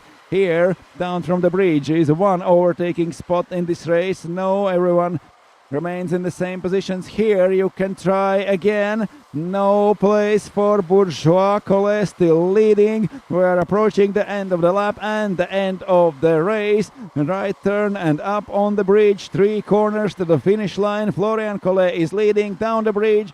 goes on the racing line. Anthony Bourgeois not trying to get inside, and it is Florian Collet taking the win in final Group D.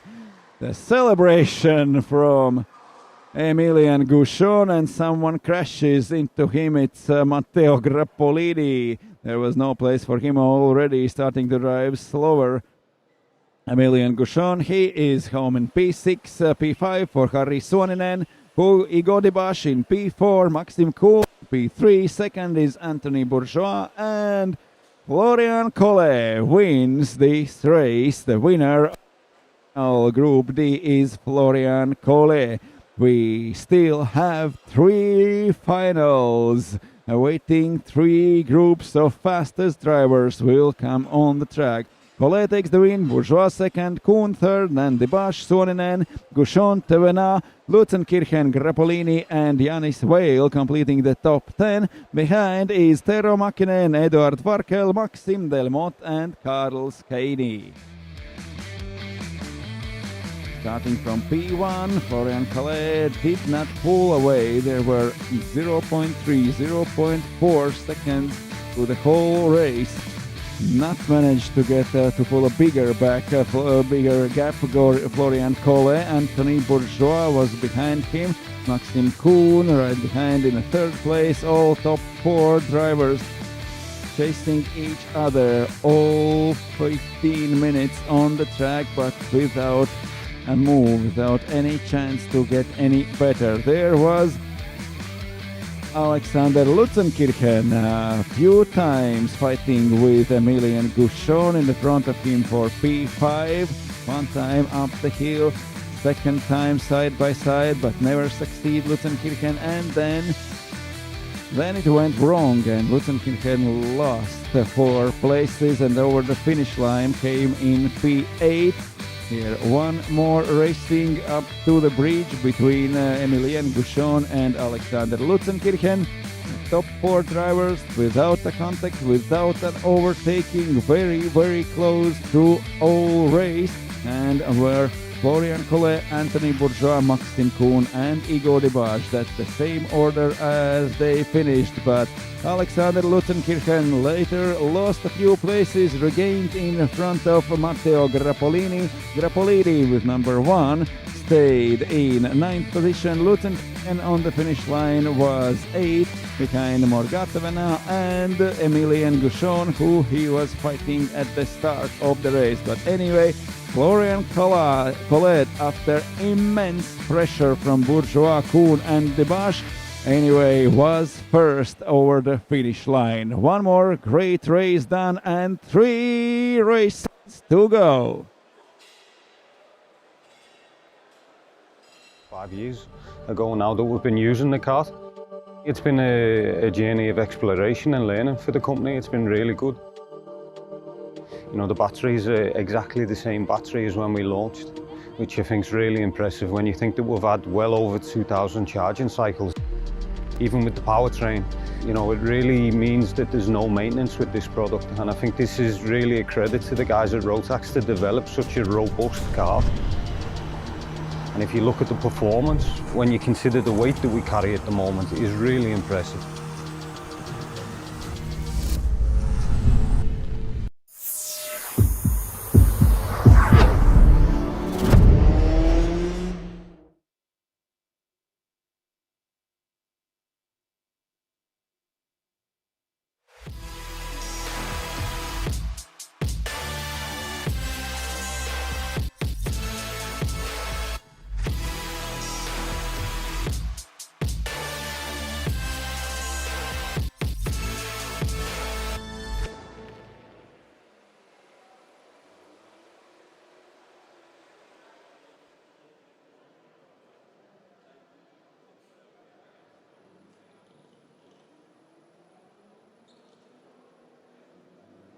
It's final C drivers on the track now. It's pole position for Dorian Hankes.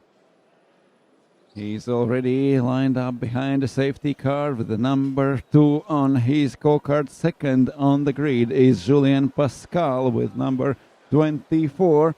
Then number 32 for Marco Massoli. Fourth on the grid is Marceau Guigny. Then from P5 starting Gary Soux in number 29. It's Kyle Volkert in number 15. Then Antoine Weiss in number 7.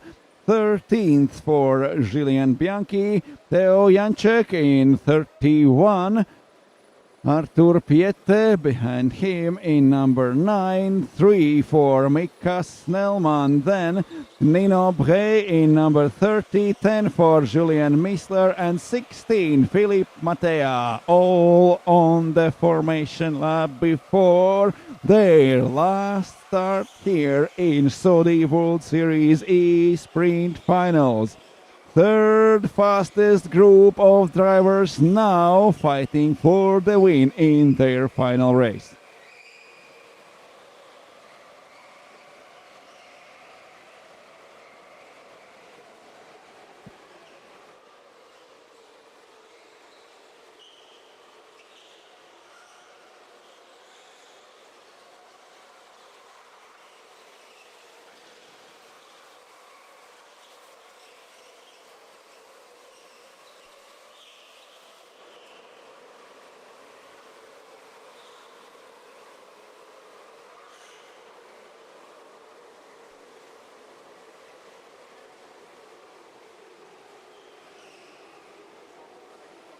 Formation lap, safety car is in front. We are starting final of Group C today here in Wavre. It's Dorian Hankes right behind Rotax safety car. It's Julien Pascal in second place, and we are racing again. Number 2 for Dorian Hankes. He is leading the race. Marco Massoli, then Julien Pascal and Marceau Guigny fighting for the first spot in this race. In the go-kart number 2, Dorian Hankes is leading now up on the bridge, and very, very hard race now for those drivers. 15 minutes to go there. Down from the bridge without overtaking moves so far. Hankes leading, then Massoli, Guigny, Pascal, Soux and Volkert, Antoine Weiss, Julien Bianchi, Theo Janček, Artur Piette, Mika Snellman, Nino Bray, Philippe Mattea and Julien Missler. First lap completed. Hankes is first, Pascal second as started. Marco Massoli starting from third. Marceau Guigny is fourth, containing his starting position. Then Gary Soux started fifth and still running fifth, followed by Kyle Volkert, Antoine Weiss, Julien Bianchi, Theo Janček and Artur Piette at the end of top 10. So far without moves, without overtaking and without crashes, we are going through the second lap of this race. And here we go, it's number 30 of Nino Bray going inside of Mika Snellman. That's fight for P11 on the track. Dorian Hankes trying to pull away, but Julien Pascal is really close behind him. Here they are through the starting straight after the second lap of this race. Further back, Antoine Weiss goes up to P6, Julien Bianchi to P7. Kyle Volkert has lost to Bianchi and Weiss. Artur Piette is in front of Theo Janček. Nino Bray just fourth with Mika Snellman, but stays in P12 as it was at the start.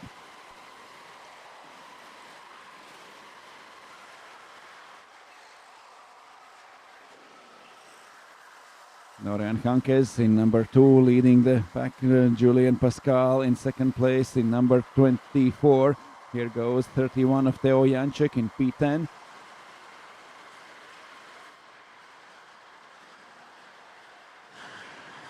Marco Massoli in 32, right on the rear bumper of Julien Pascal.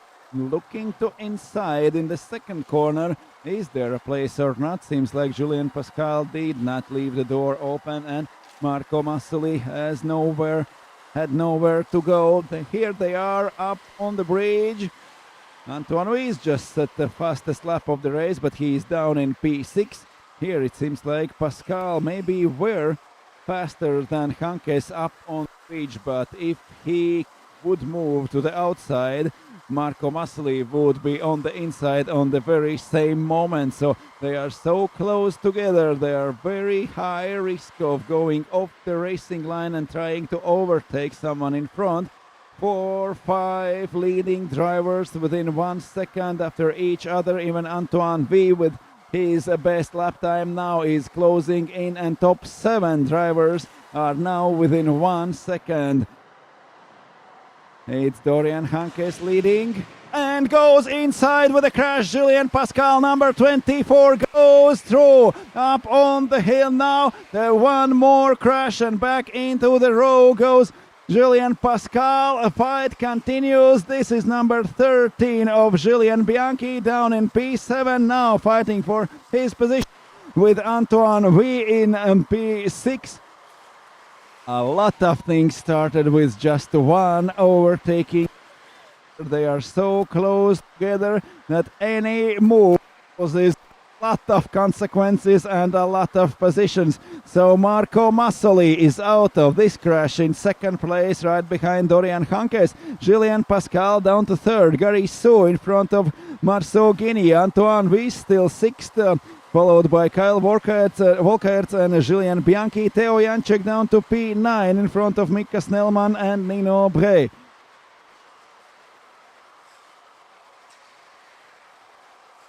Now it is Marco Massoli, one position up, trying to fight with Dorian Hankes.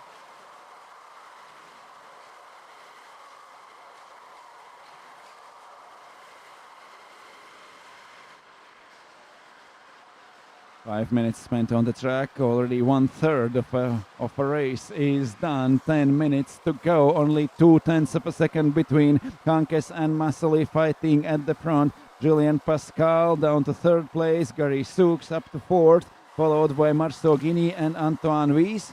Again, we have top six drivers within 1 second after each other. There is only a little bit bigger gap between Wies and Volkerts in P7. But Volkerts is chased by Bianchi, by Janček, Snellman, Bray, Piette, Misle and Philippe Mattea. So we have 6 drivers and we have 8 drivers. 2 groups, all within 1 second after each other. And now 0.2 between Hankes and Massoli. Massoli sets the best time in a middle sector of this lap, still chasing Dorian Hankes to 0.204. That's the closest gap we have seen so far. And Marco Massoli is chasing Dorian Hankes. Here they are going up on the first bridge.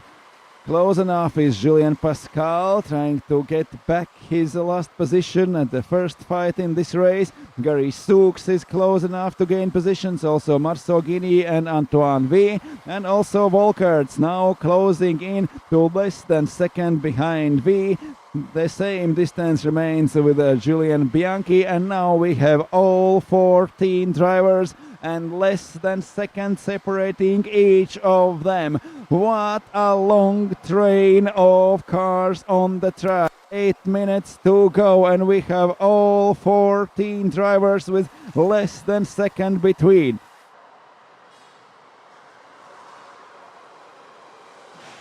Can Dorian Hankes pull away? 8 minutes to go. 1/10 he gets now. It's 3/10 of a second in front of Marco Massoli. Here, fight a little bit further. It's 31 of Theo Janček, chased by Mika Snellman. At the front, still Dorian Hankes and Marco Massoli.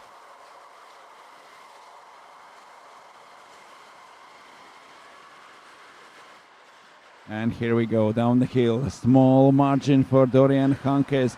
0.2, 0.3, and now one great lap for Dorian Hankes, and that puts him 0.7 seconds in front, which is still a fine margin. But anyway, now in this environment it seems big already. 0.7 seconds here in this company seems very big gap in front. Hankes trying to pull away, the same time in the first sector, losing 0.2 in a second. So Marco Massoli again is half a second behind Dorian Hankes. Can he pull away in the last sector of the race?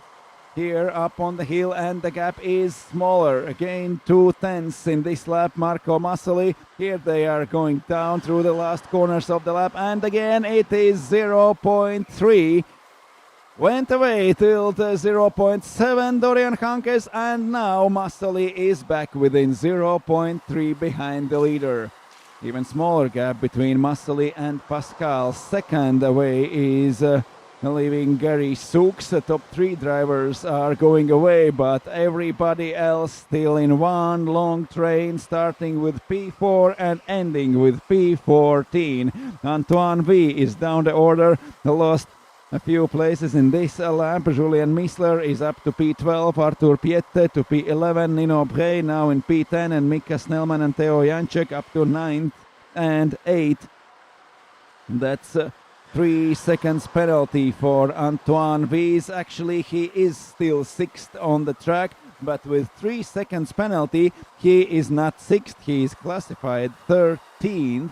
So close they are. Within 3 seconds are going drivers from P6 to P13.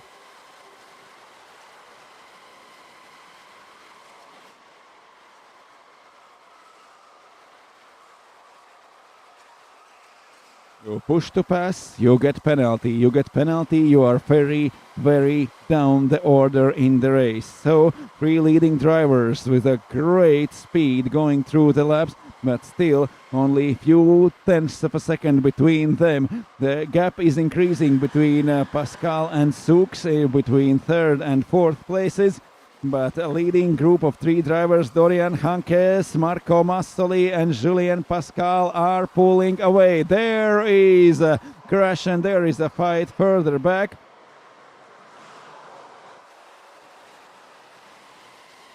And here we are up on the bridge again with number 32 of Marco Massoli. Julien Pascal trying to go back into the 2nd place. He tried to fight for the win and now is down into the 3rd. Marco Massoli is in front. Here comes Gary Sookes, Marceau Guinea and Kyle Volkerts, 4th, 5th and 6th places.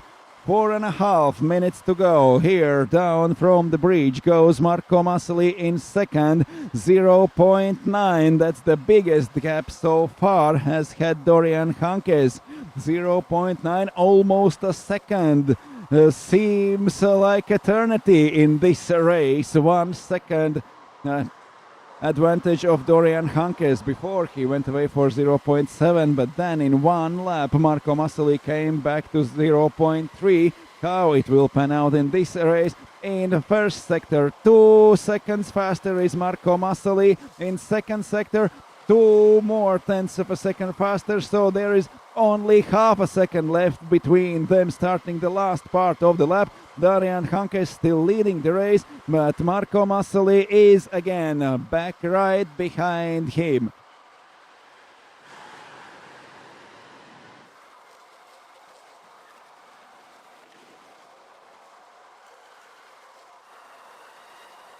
As the gaps behind are increasing, the less positions is losing Antoine V because of his 3 seconds penalty. And now, even with this 3 seconds penalty, V is managing to stay in 2nd. Their gaps are increasing right behind him.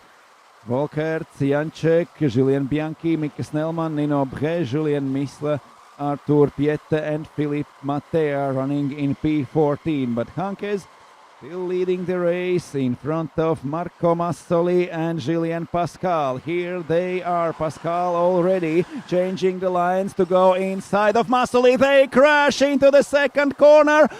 Out of the 1st, then goes into the wall. Julien Pascal. Massoli goes away, maintaining his 2nd place, but so much has lost Julien Pascal fighting for 2nd in this race. So unsuccessful, so unlucky Julien Pascal with his fights for position on the track at the start. He tried to fight with Dorian Hankes, then lost out to Marco Massoli. Now he was trying to fight with Massoli and lost many positions here. Yellow flag on the track. Someone has stopped there, but Dorian Hankes still leading now. 2 minutes to go in this race.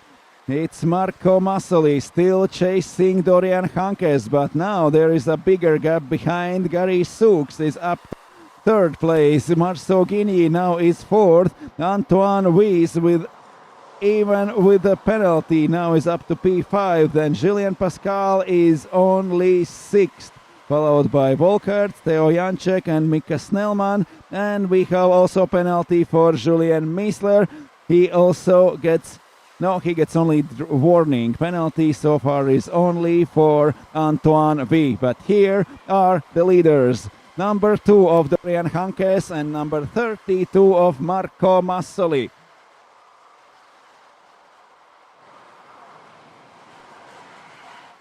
Last minute, this or maybe one more lap in this race. Marco Massoli still chasing Dorian Hankes. At first it was Julien Pascal who tried to fight with Hankes, then lost to Massoli. After that, Pascal tried to fight with Massoli. Now he is down to P6 and Massoli is left fighting with Dorian Hankes. Can he do something? Can he fight for the win in this race? The last minute has started. 14 already spent on the track. It's 32 of Marco Massoli chasing hard Dorian Hankes. It seems like we have one lap to go. They are coming to an end of the lap and there is still half a minute left in this race. Through the last corner and onto the starting straight goes Dorian Hankes. 0.3 between him and Marco Massoli.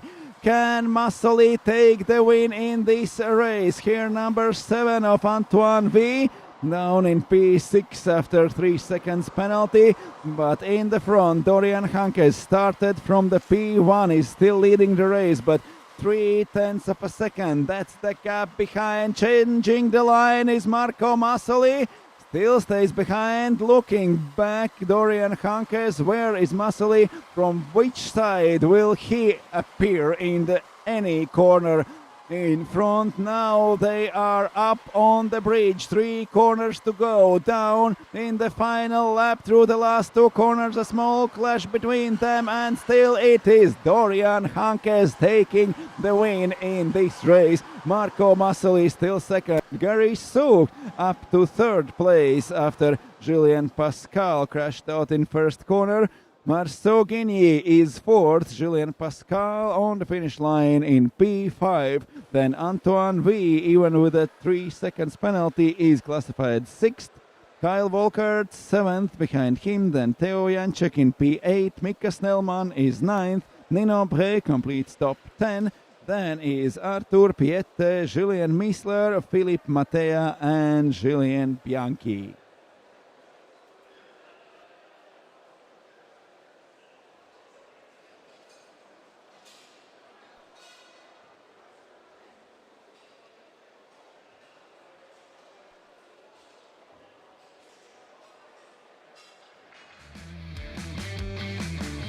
At the start, Dorian Hankes was leading and was leading through all those 15 minutes. There is Julien Pascal is driving second from the start. He gets second starting position, but as soon as he tried to fight with the leader, here is Kyle Volkert after a small crash, losing place. Antoine Weiss probably for that crash got his 3 seconds penalty for leaving Volkert behind, but anyway, even with 3 seconds penalty he is behind. Here fight between Julien Pascal and losing positions is Dorian Hankes. It's Marco Massoli behind him. Pascal came back to third again. It's number 30 of Julien Bianchi. Here he was fighting for a position in top 10 and went down to P14 at the end of the race. Dorian Hankes was leading, Marco Massoli behind him. Julien Pascal tried to come back at the end of the race. Here he is still third. There is a fight with Kyle Volkert further back and Theo Janček. And here changing the lines, the top 3 drivers. Julien Pascal was for many laps behind Marco Massoli in third. There Gary Sooks and Marceau Guigny fighting for P4 behind them.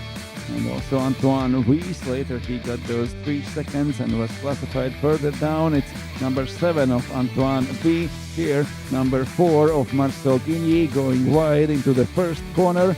And crash between Kyle Volkart and Antoine Weiss goes back in front. Here, it is number 24 of Julien Pascal. He is side by side with Marco Massoli. One more fight here. That's Theo Janček diving inside of Kyle Volkart and crash fighting for the second place in the race. Julien Pascal spun in the first corner fighting with Marco Massoli, lost position to Gary Soux, lost position to Marcel Guigny and came home in only P5. But that was Dorian Hankes taking the win in this race after 15 minutes of hard work, holding off the offensive of Marco Massoli, or for the first lap from Julien Pascal. Now we have also 5 seconds penalty for Julien Pascal for illegal overtake attempt. There were yellow flags on the track. And also penalty for Nino Bray. Now he is down in the order to P13.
We are here in Wavre for 2 final races of this day. Group B now in their carts, ready to go on the track.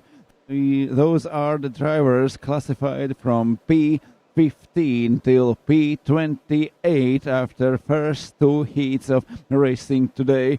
That is Francisco Gelstein starting from pole position in this race in a kart number 8. David Maciero in 25, starting 4th.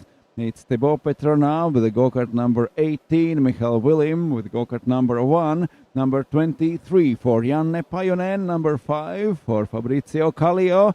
Adam Heng is in 12th, Albert Ingo in 11th, Gianni Arcieri in number 28, 26 for Andres Leipnieks, 20 for Martin Papan, Theodor Ivarsson in number 19, 17 for Edward Skeziks and 22 for Michal Letovanec. The judges are still consulting about the penalties given in a previous race. There was a lot of overtaking moves, a lot of crashes, and now the judges are still doing their decisions after the C group final. But we have two fastest drivers of the both heats combined today.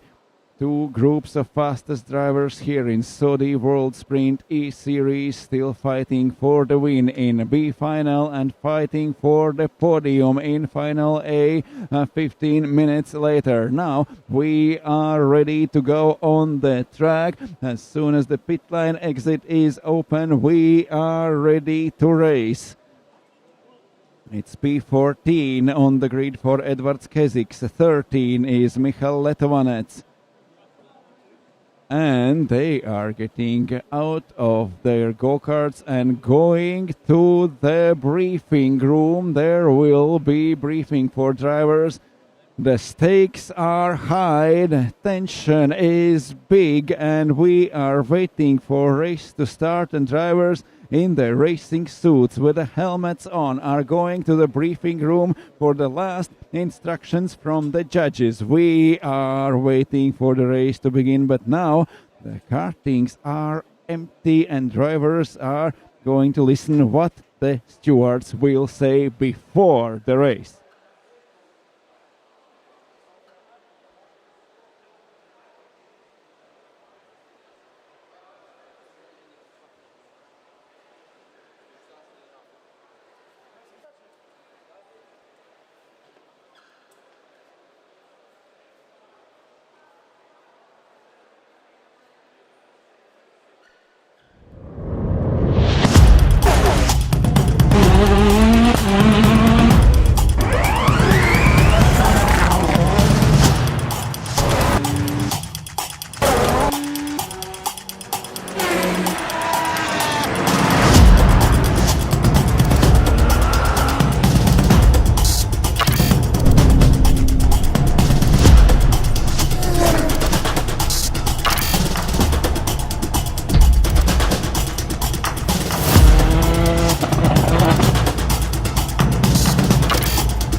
Years ago now that we've been using the kart.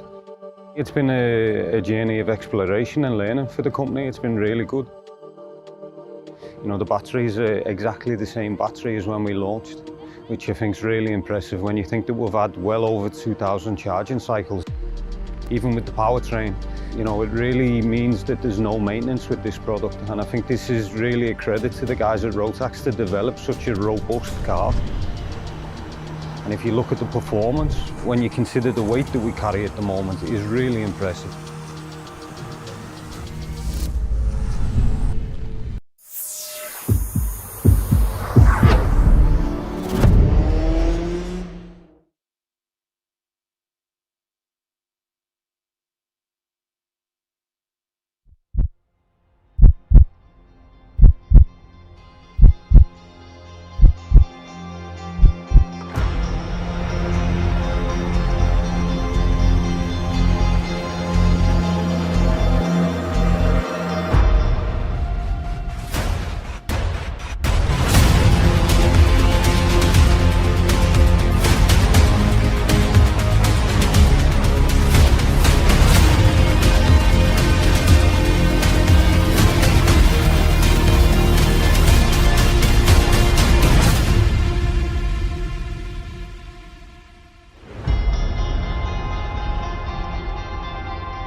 Why do you come here? Is this your career? Or is it all about fun? A chance to get away and leave it all behind?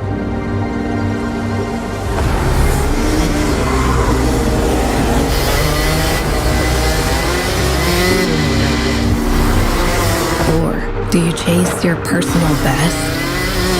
Challenging yourself over and over again.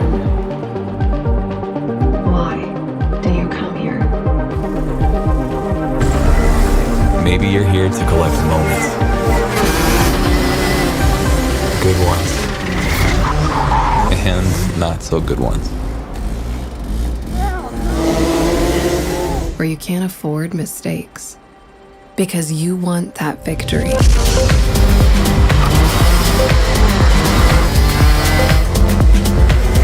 It's all about this one moment when the hard work finally pays off.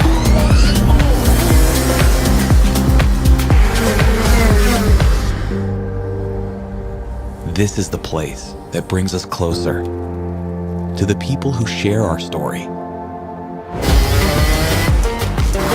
Whoever we are, Whatever we're here for, racing is who we are.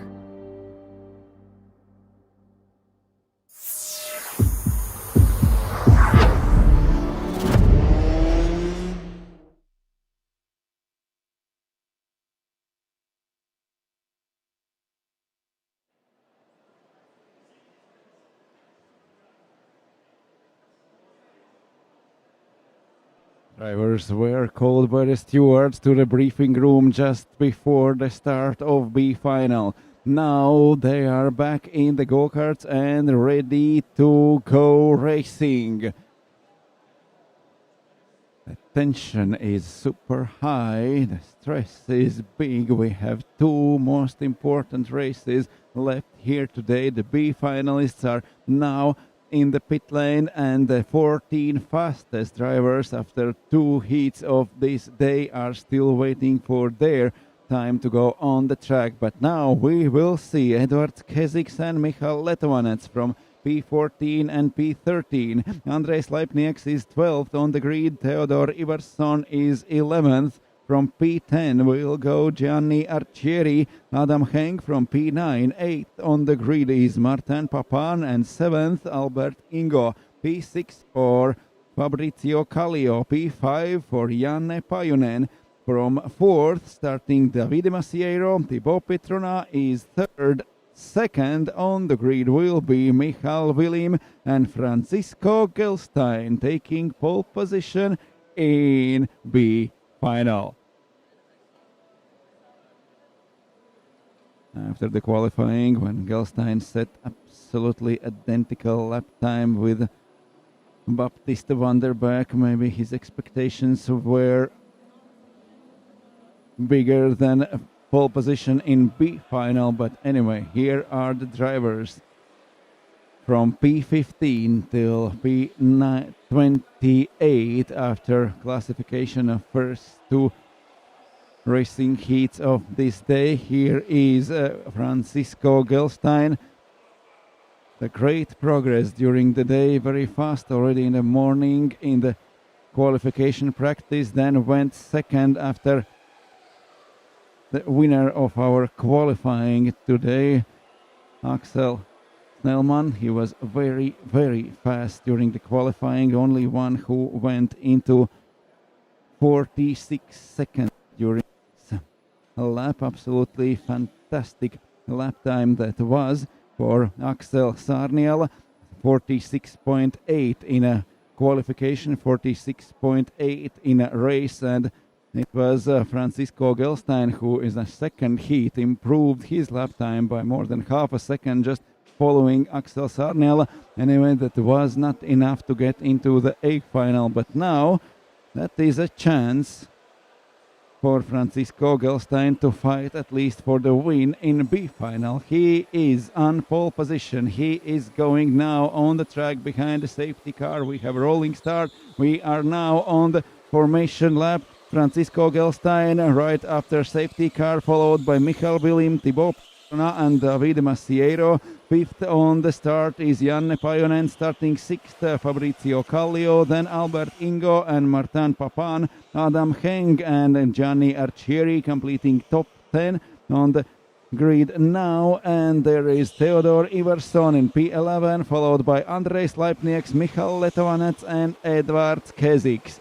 The B group final is starting now. We are going through formation lap.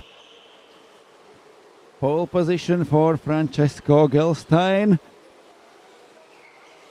The speed which he went in the second heat, going right behind the leader, right in second place after the fastest man today. After Axel Sarniala, so much improved his speed. Francisco Gelstein, we will see how fast he will go during this final.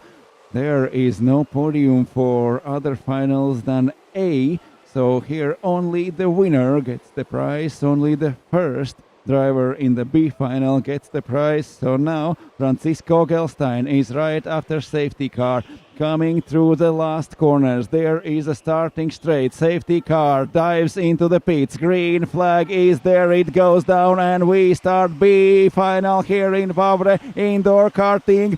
Francisco Gelstein is leading from the start. Everyone else following in a one long row of 14 cars on the track now.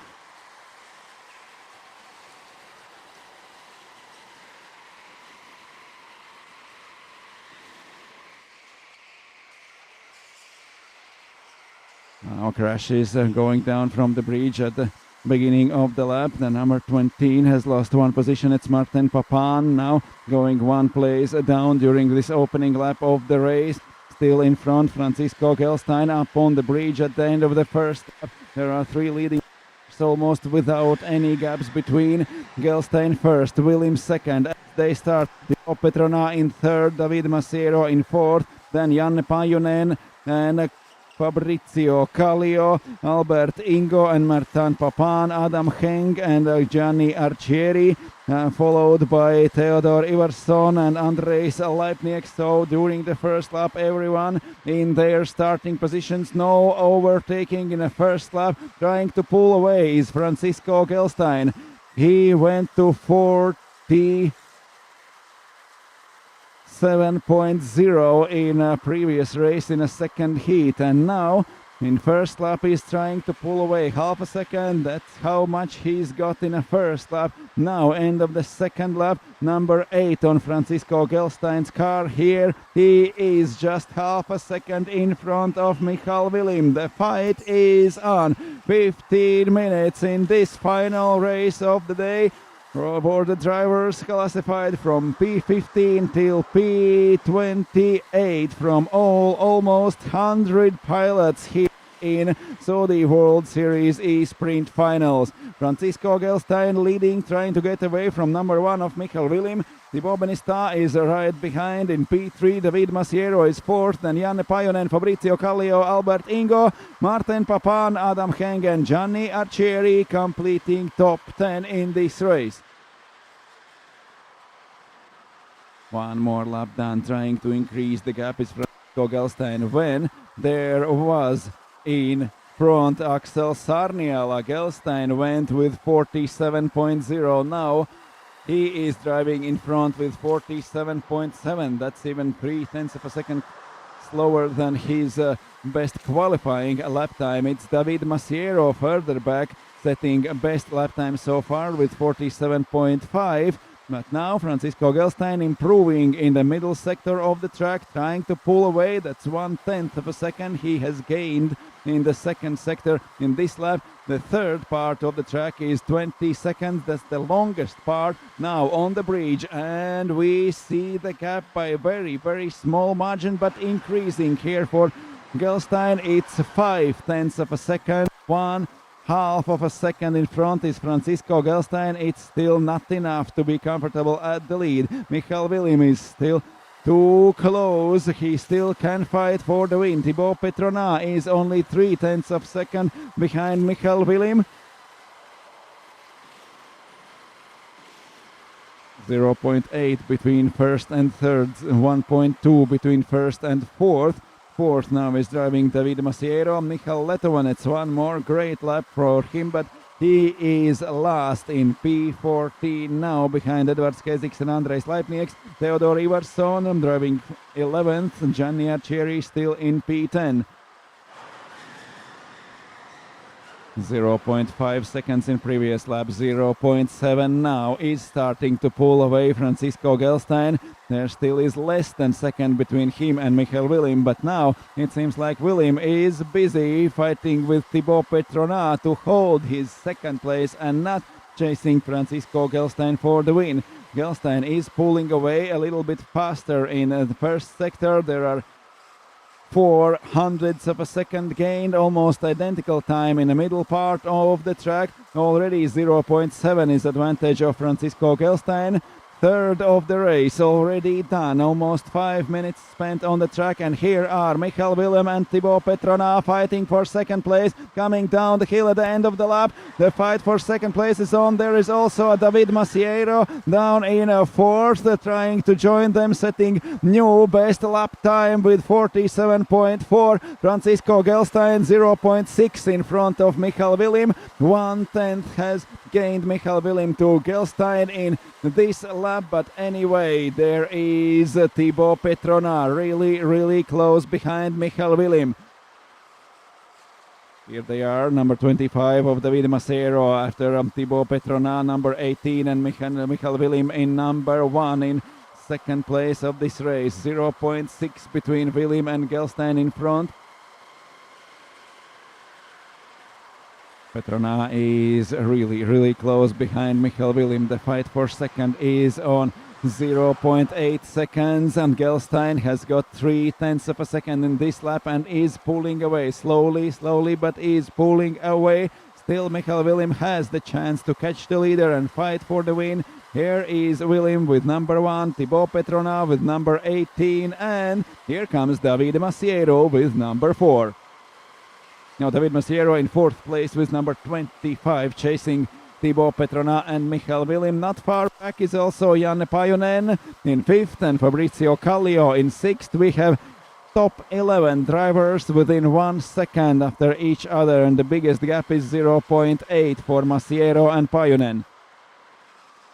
Clocking fastest laps of the race. There farther back is Michal Letovanec, but he is last. He is down in 14th position, 1.7 seconds between Edvards Keziks and Michal Letovanec, setting fastest lap times, but anyway out of contention for top spots in this race.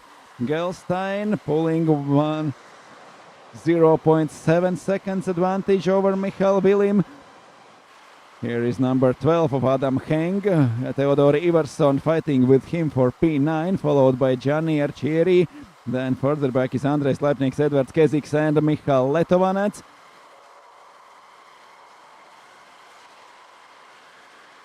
Here is the fight for second, Willim and Petronat.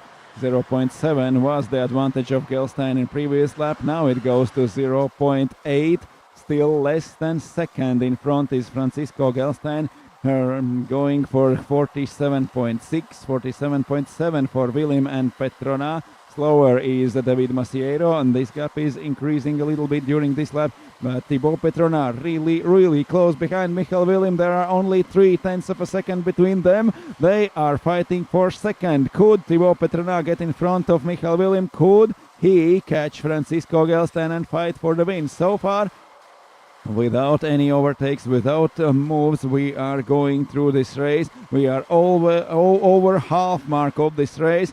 Only 7 minutes left to the finish. Gelstein leading, still 0.7. Few hundreds of a second faster. Lap goes actually 0.05 of a second faster in this lap is Michael Willim compared to Francisco Gelstein, but still 0.4 behind him is Thibaut Petronat. Here they are. Thibaut Petronat is putting pressure on Michael Willim. Michael Willim is making no mistakes on the track, going with fast lines, not trying to defend his position, trying to catch Francisco Gelstein, not to let drive away the leader of the race. Gelstein still under a second in front. Petronat is very close behind Willim. Here is a fight for a second. There is still a fight for the win in this race. 6 minutes to go. Gelstein leading by 0.6 seconds. So again, a few hundreds of a second faster in this lap is Michael Willim. Still, he has got Thibaut Petrona on his rear bumper. Here is pushing Petrona up on the bridge for the first time of this lap. Michael William second, Thibaut Petrona third, and there is also Davide Masiero. There are really no gaps between them, and also Janne Pajunen and Fabrizio Kallio behind are closing in, followed by Albert Ingo, Martin Papan, Adam Heng, Theodor Iverson and Gianni Arcieri. Top 11 drivers within 1 second after each other. Now, after almost 10 minutes already spent on the track. Very, very similar pace for everyone. No one is able to pull away. Everyone is clocking the same lap times. There, further back is Michal Letovanec with the best lap time of 47.3, but he just got a free track in front of him and was able to set the fastest lap time now, as he has catch everyone else, starting with Keziks and Leipnieks. His lap times are the same as everyone else, from 47.4 till 47.8. That's the only difference between lap times of those drivers here in B final. Gelstein in front, 0.7. Down from the bridge comes Michael William, followed by Thibaut Petrona. They are still fighting for second, 0.9. A few tenths gained for Francisco Gelstein. 4.5 minutes to go in this race. William still chased by Thibaut Petrona, but now there is David Masiero and Janne Pajunen coming to fight in this company. Here is Masiero right behind Thibaut Petrona, and now it seems like Masiero is closer to Petrona than Petrona to Michael William, and now Thibaut Petrona has to think about defending his position and not to fight with Michael William. Too close behind is Masiero, Pajunen, and also coming Fabrizio Kallio.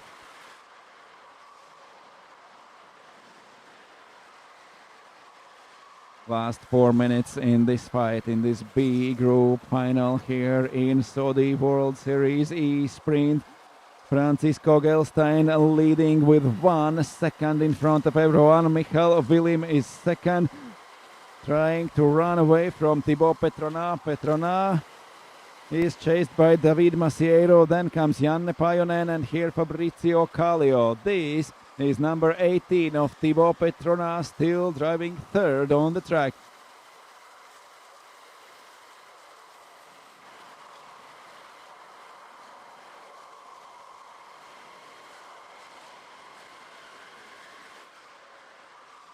One second advantage for Francisco Gelstein. One more lap completed and one more tenth gained for Francisco Gelstein. He's leading with 1.1 now.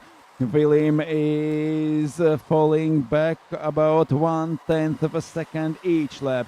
That's the biggest gap that has been so far between Francisco Gelstein and Michael William.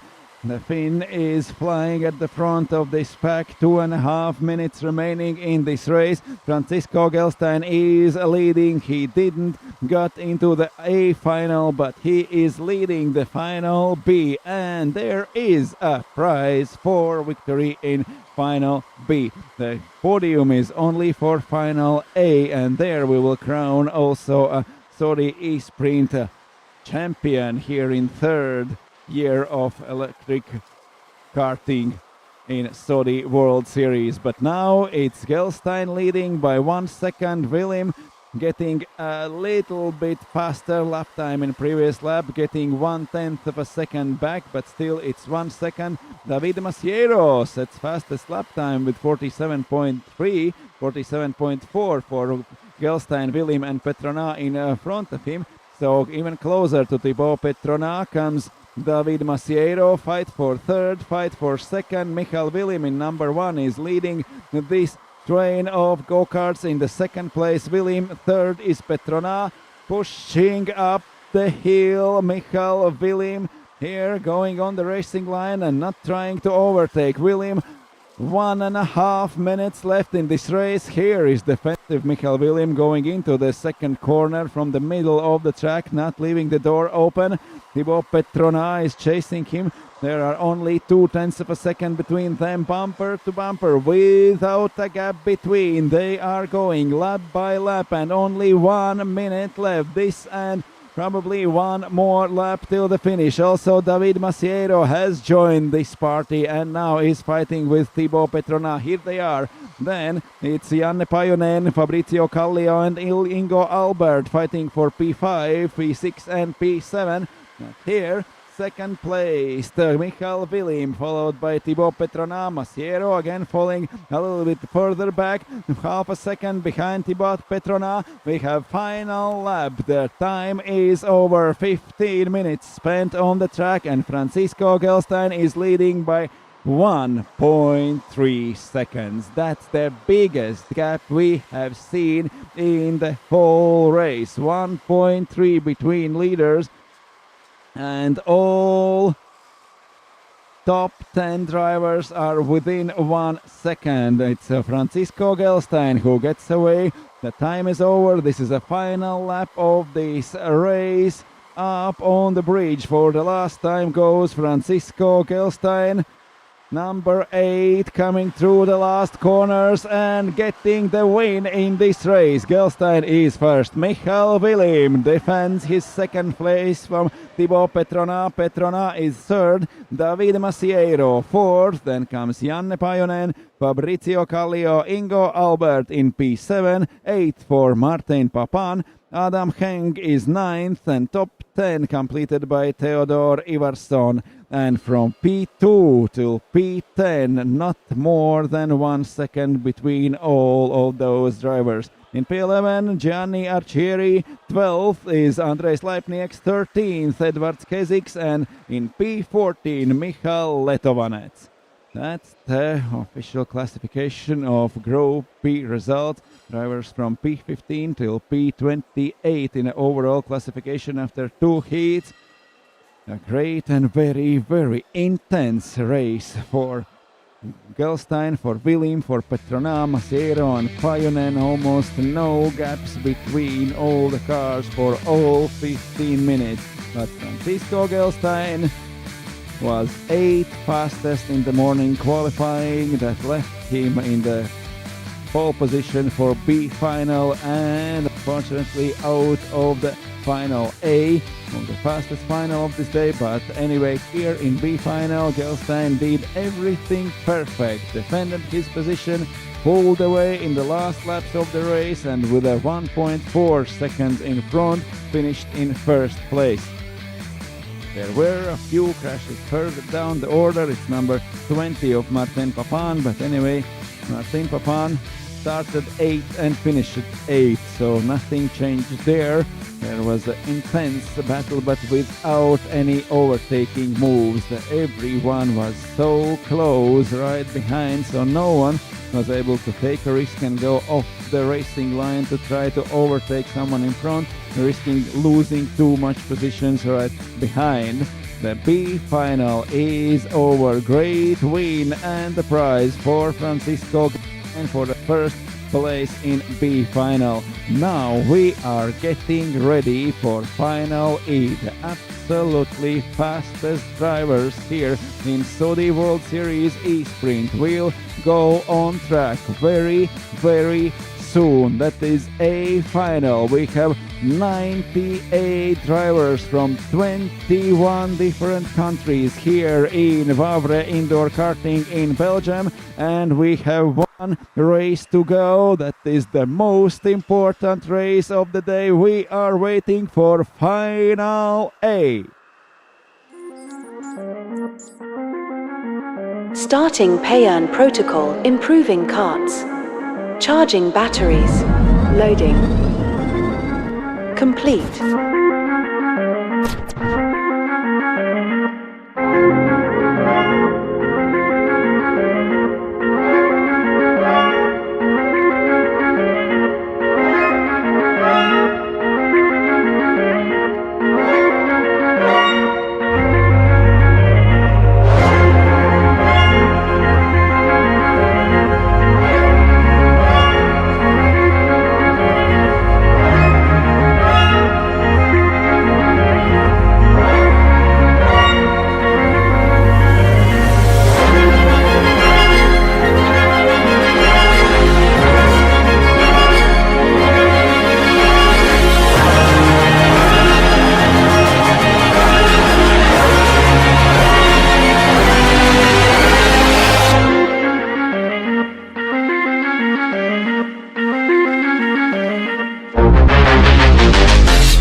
are ready to race again. The final race of 2 days here in Saudi World Series E-Sprint Finals. The best, the fastest drivers going out on the track. This is P14 on the start for Loic Martin. He's got go-kart number 13. In front of him is Enzo Gagnage with number 7 on his cart.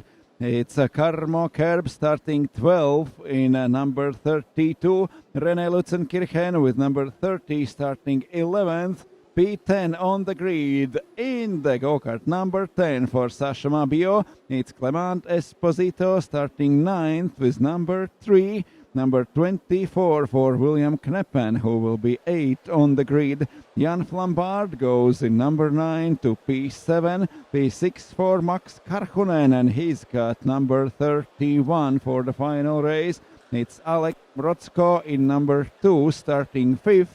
Patrick Porta, number 4 and 4th on the grid. Baptiste van der Beek is starting 3rd. With number 29 on his car. It's Emrik Turnquist in front of Van der Beek, and in number 15 and pole position after winning qualifying, after winning both heats of today. There is Axel Sarniala in number 16. So Sarniala got pole position. He fought a few points back in overall ratings from Baptiste van der Beek. Van der Beek was first yesterday. He won the final. He got the most points, 157. Patrick Porta was second on the podium and points 145. Max Karhunen went to the third step of the podium but was tied on the points with Axel Sarniala, 136, 21 points short of Baptiste van der Beek. Now, today, Axel Sarniala has done everything perfect, getting the same amount of points that Baptiste van der Beek got yesterday, and it will be decided in this race who will win today and who will be the Saudi World Series E-Sprint champion in third row in this category. Electric karting is on for the main race of 2 days here in Wavre, Belgium. We are fighting for the win. We are fighting for the championship title here in Wavre. This is the third year of electric karting in Saudi World Series, and 14 fastest drivers from almost 100 that came here to Wavre, from more than 1,300 drivers classified in Saudi World Series are here. 14 best going through the last sector of the lap and starting last race of this day. We are on the starting line, and there is Axel Sarniala at the front. Green flag goes down and we start racing. Sarniala leading. Tornquist is second, followed by Van der Beek and Patrick Porta. Starting the 15-minute race, fastest drivers, right one after another. Great start for Axel Sarniala. He is leading in front of Emrik Tornquist. Baptiste van der Beek still third. Here up on the hill, the first overtaking move did not succeed there. Axel Sarniala with absolutely fantastic lap time went through the qualifying, 46.8 seconds. That is the speed no one has seen here in the opposite direction of Wavre Indoor Karting.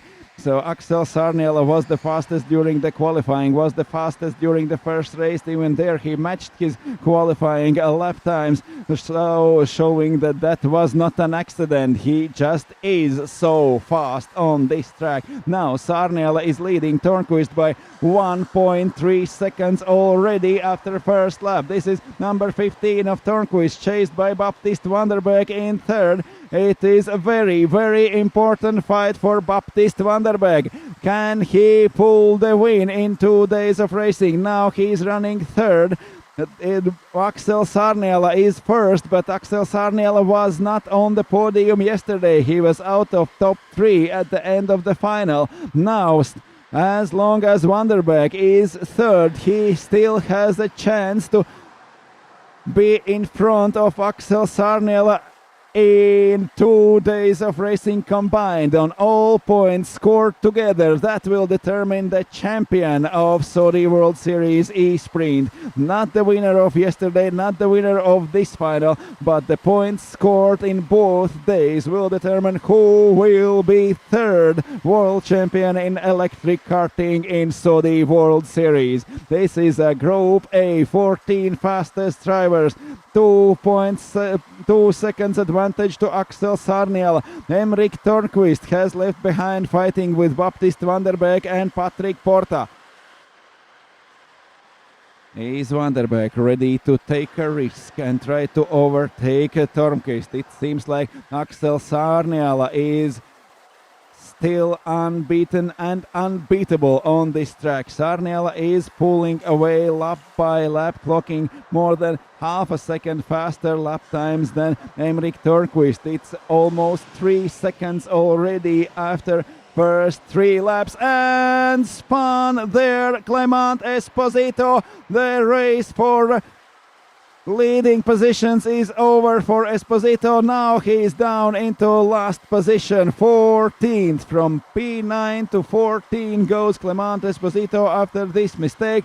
Sarniel is still leading by 3 seconds gap behind. Emrik Törnqvist still in front of Vanderbeek, Porta, Mrotsko, Karkonen, Flambard and Kneppen. Sasha Mabio moves up to P9 and Clement Esposito is down in last position in this race.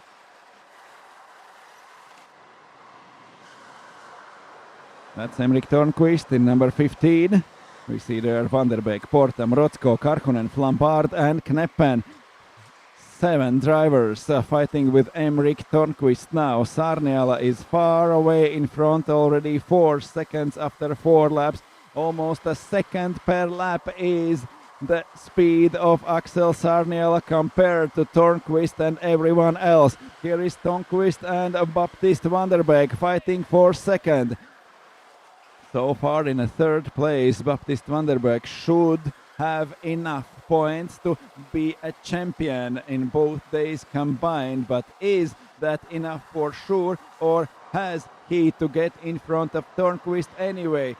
He would love to get in front of Törnqvist and try to catch Axel Sarniela, but he cannot afford to take any risks and lose any positions. If Baptiste Vanderbeek is out of podium in this race, then Axel Sarniela can get in front of him on both days scored together. Now Sarniela is almost 5 seconds in front. There is almost 1 second per lap. Sarniela is just flying away. No one has seen him since the first lap of this race. Now he is far, far away. We have not seen such a big gap between leading drivers as Axel Sarniela is going now. In the second heat, there still was Francisco Gelstein who was able to clock the same lap times as Axel Sarniela, but he won the final B as he was classified in P15 after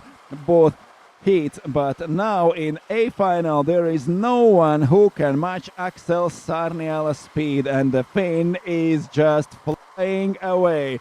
5.5. Is there someone to tell Axel Sarniela there is no need to hurry anymore? There are 9 minutes left to race. He has 6 seconds advantage, even more than 6 seconds. There is no one behind him. Axel Sarniela is just unbelievably fast today. This is his direction of this track. Now he is flying. Yesterday Sarniela was third fastest in the qualifying, but was outside podium in the final. Now he is leading, and by just unbelievable margin leading in the front of this race. Axel Sarniela is leading by 6.2, is increasing now his gap even more, and Emrik Törnqvist still fighting with Vanderbeek, Porta, Mrotsko, Karkonen, Flambard and Kneppen. We just saw through the last corner going Törnqvist and Vanderberg, and Sarniala has already started next lap through the third corner of the lap. 47.1, that's still 0.3 of a second slower than Sarniala's absolutely best laps in qualifying and first heat, but now he has no need to improve lap times, no need to hurry. There goes Sarniala in 16, and here comes Törnqvist in number 15, second place driver, chased by Vanderbeek, Porta, Mrotko, Karkonen, Flambard and Kneppen. From P2 till P8 there are no bigger gaps than 0.3 seconds.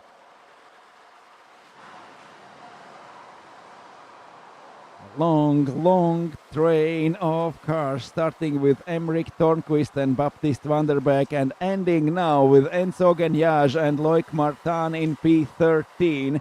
Everyone in less than 1 second behind.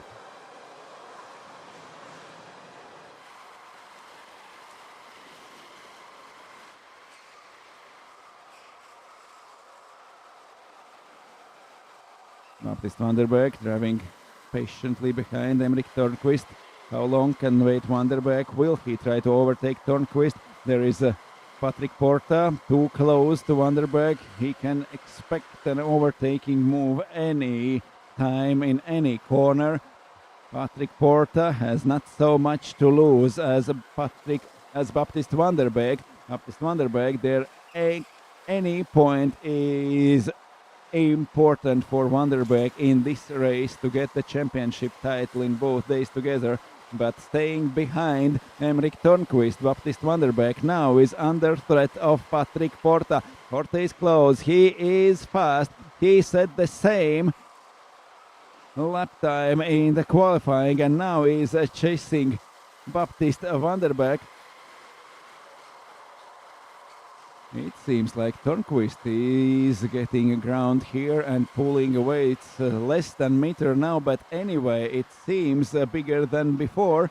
It's 8 seconds for Axel Sarniala. Can he catch someone for one whole lap? It's 6 minutes to go, and already there is 8 seconds between first and last. Sarniala is still flying, getting 47.006, going to 0.8 of a second to his best lap times here in Wavre. Sarniala is leading, no one has seen him from the start. At the first lap he got more than 1 second advantage, and then we're clocking 1 second faster every lap after lap. It seems like Emrik Törnqvist is pulling away. It's still a very small gap between him and Vanderbeek, but now it seems like Vanderbeek is busy defending from Patrick Porta. Now he is back at the end of Emrik Törnqvist. Second, third and fourth place drivers, but here is number 16 of Axel Sarniala. He is already on the bridge and now everyone else is passing under him. 10 seconds later, here they are now going up to the bridge, starting with Törnqvist and Vanderbeek. Vanderbeek is again right on the rear bumper of Törnqvist, getting a little bit away from Patrick Porta. Vanderbeek maybe could have been happy finishing third and getting podium and getting in a points score ahead of Axel Sarniala, but there is Patrick Porta. If there could be a bigger gap behind Baptiste Vanderbeek, maybe he could drive just safely to the finish in third, but now Patrick Porta is too close. There is Alex Mrotko, Max Karkonen, and as soon as someone starts to fight for the position, here the result is absolutely unpredictable. Who will try to overtake? Who will take a risk? Who is ready to take a risk and lose any positions? Vanderbeek now is running third. In this position it should be enough to get a championship title. Törnqvist is in front. Törnqvist also was in top 10 after yesterday's racing, but Törnqvist was further down in only 10th position, so he is not a match for Baptiste Vanderbeek fighting for the title. But anyway, Axel Sarniala is proving everything now. He is fastest. 11 seconds between Sarniala and Torquist, and then everyone else within 1 second. Only Esposito, after spinning in this corner, is further down, losing 6 seconds to Loic Martin, but everybody else from 2nd till 13th. This is the long train on the track, led by Emrik Tornquist in 2nd place in this race. 3 minutes to go and already 12 seconds advantage of Axel Sarniala. He is so far away. We have not seen such a big gap between drivers here in Wavre in finals of E-Sprint in Saudi World Series. No one has been able to pull such a big gap as Sarniala now. 12 seconds after 15 laps. Sarniala is leading. 2.5 minutes to go. Tornquist in front of Van der Beek. Porta still chasing Van der Beek. Here they come. A long train of cars, starting with 2nd and finishing with 10th. There is René Lutzenkirchen. In front of Lutzenkirchen is Sacha Mabiot, then William Kneppen in 8th, Jan Flambard in P7, Max Karhunen is 6th, Alex Mrochko 5th, Patrick Porta 4th, Baptist Van der Beek in 3rd, and Emrik Tornquist leading the pack in 2nd place, but Axel Sarniala is so far away. 13 seconds and we have 2 minutes to go. Here is Emrik Tornquist fighting for 2nd step on the podium, and Patrick Porta is again dangerously close to Baptist Van der Beek. Is the fight for the 3rd place on? Can do Patrick Porta anything? He can take away the championship title from Baptist Van der Beek if the overtaking move is wrong. Now Van der Beek is running 3rd. He is losing a little bit to Emrik Tornquist. At the end of the Tornquist is pulling away. There are only a few centimeters, but anyway, we can see that gap so close. They are going, and almost 14 seconds in front of everyone goes Axel Sarniala, like in different class, like in different category, like in different universe. Now is driving Axel Sarniala, 46.9 seconds, still setting the best lap times. Behind him, all the fight is on during the last minute of this race, but Axel Sarniala sets one more best lap time with 46.9 and now is 14 seconds in front of everyone. Last minute, last seconds of this race. Half a minute to go. Emrik Tornquist through the first corner in front of Baptist Van der Beek. They are fighting for 2nd because no one can fight for 1st in this race. So fast is Axel Sarniala. The time is running out. We have last 10 seconds left on the track. Axel Sarniala closing on the final lap. There is a checkered flag. There is Axel Sarniala taking the most impressive win in those 2 days of racing. 14 seconds. We have not seen such a big gap today. Almost 15. Emrik Tornquist takes 2nd and will be on the podium today, but it is enough for Baptist Van der Beek. 3rd place in this final is enough for Baptist Van der Beek to take a championship title in 3rd year of electric karting in Saudi World Series E-Sprint. Unimaginable. Almost 15 seconds for Axel Sarniala. This opposite direction of this track is the right one for Flying Finn here. Axel Sarniala takes the win. Emrik Tornquist is 2nd. Baptist Van der Beek is on the podium, and that should be enough to take the title for Baptist Van der Beek. Porta is 4th, Mrotzko 5th, Max Karhunen P6, followed by Jan Flambard in 7th, William Kneppen 8th, Sacha Mabiot 9th, René Lutzenkirchen is in top 10, Then comes Karmo Kerb going through the ranks to the A final and finishing in P11. Enzo Gagnage is 12th, then Loic Martin and Clement Esposito.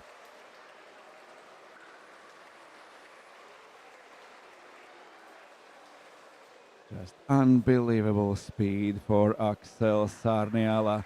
Number 16 on his car now taking the win with absolutely crushing everybody else in this race, almost 15 seconds in front of everyone. Unbelievable speed of Axel Sarniala. Emmerich Tornquist will be on the podium, but number 29, that is Baptiste Vanderbeek. He is the champion.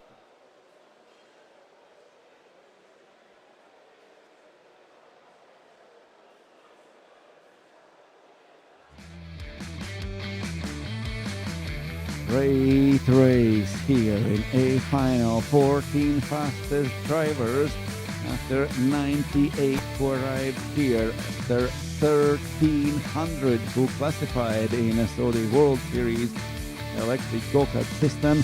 We have 98 fastest here and 14 fastest fighting in A final, and just unbelievable speed from Axel Sarniala giving win in the second day of racing here, but missing the podium in the first day of racing is what put Axel Sarniala out of title today with both days combined. Emmerich Tornquist defended his second place. Baptiste Vanderbeek was happy with third, thinking about the main goal, about the championship title this year. Last year it was one mistake for Vanderbeek and he lost a chance to fight for the title. He could not afford to make any mistakes this year, and he did everything perfect.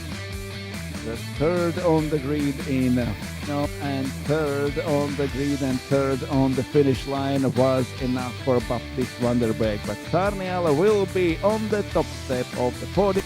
He was pulling away, and even if he does not get the title, he proved everything.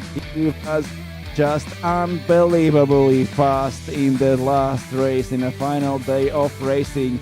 15 seconds in front of everyone else. We have not seen such a big advantage, such a big difference in speed between anyone else. Axel Sarniala takes just the win with the biggest margin we have seen through those 2 days of racing. Anyway, Sarniala will be on the top step of the podium. Emmerich Tornquist will be second, and Baptiste Vanderbeek will come to the today's podium in third place and should have enough points to be the champion in third year of Saudi World Sprint Electric Series. 2 days of fantastic racing here in Wavre, Belgium. This is the third year for Saudi World Series Electric Sprint Finals. Now we are getting ready for podium ceremony. After a few minutes there will be a podium, but anyway, thank you very much to anyone being here on the track and being at your screen watching those great races here in Wavre. See you soon and thank you for watching.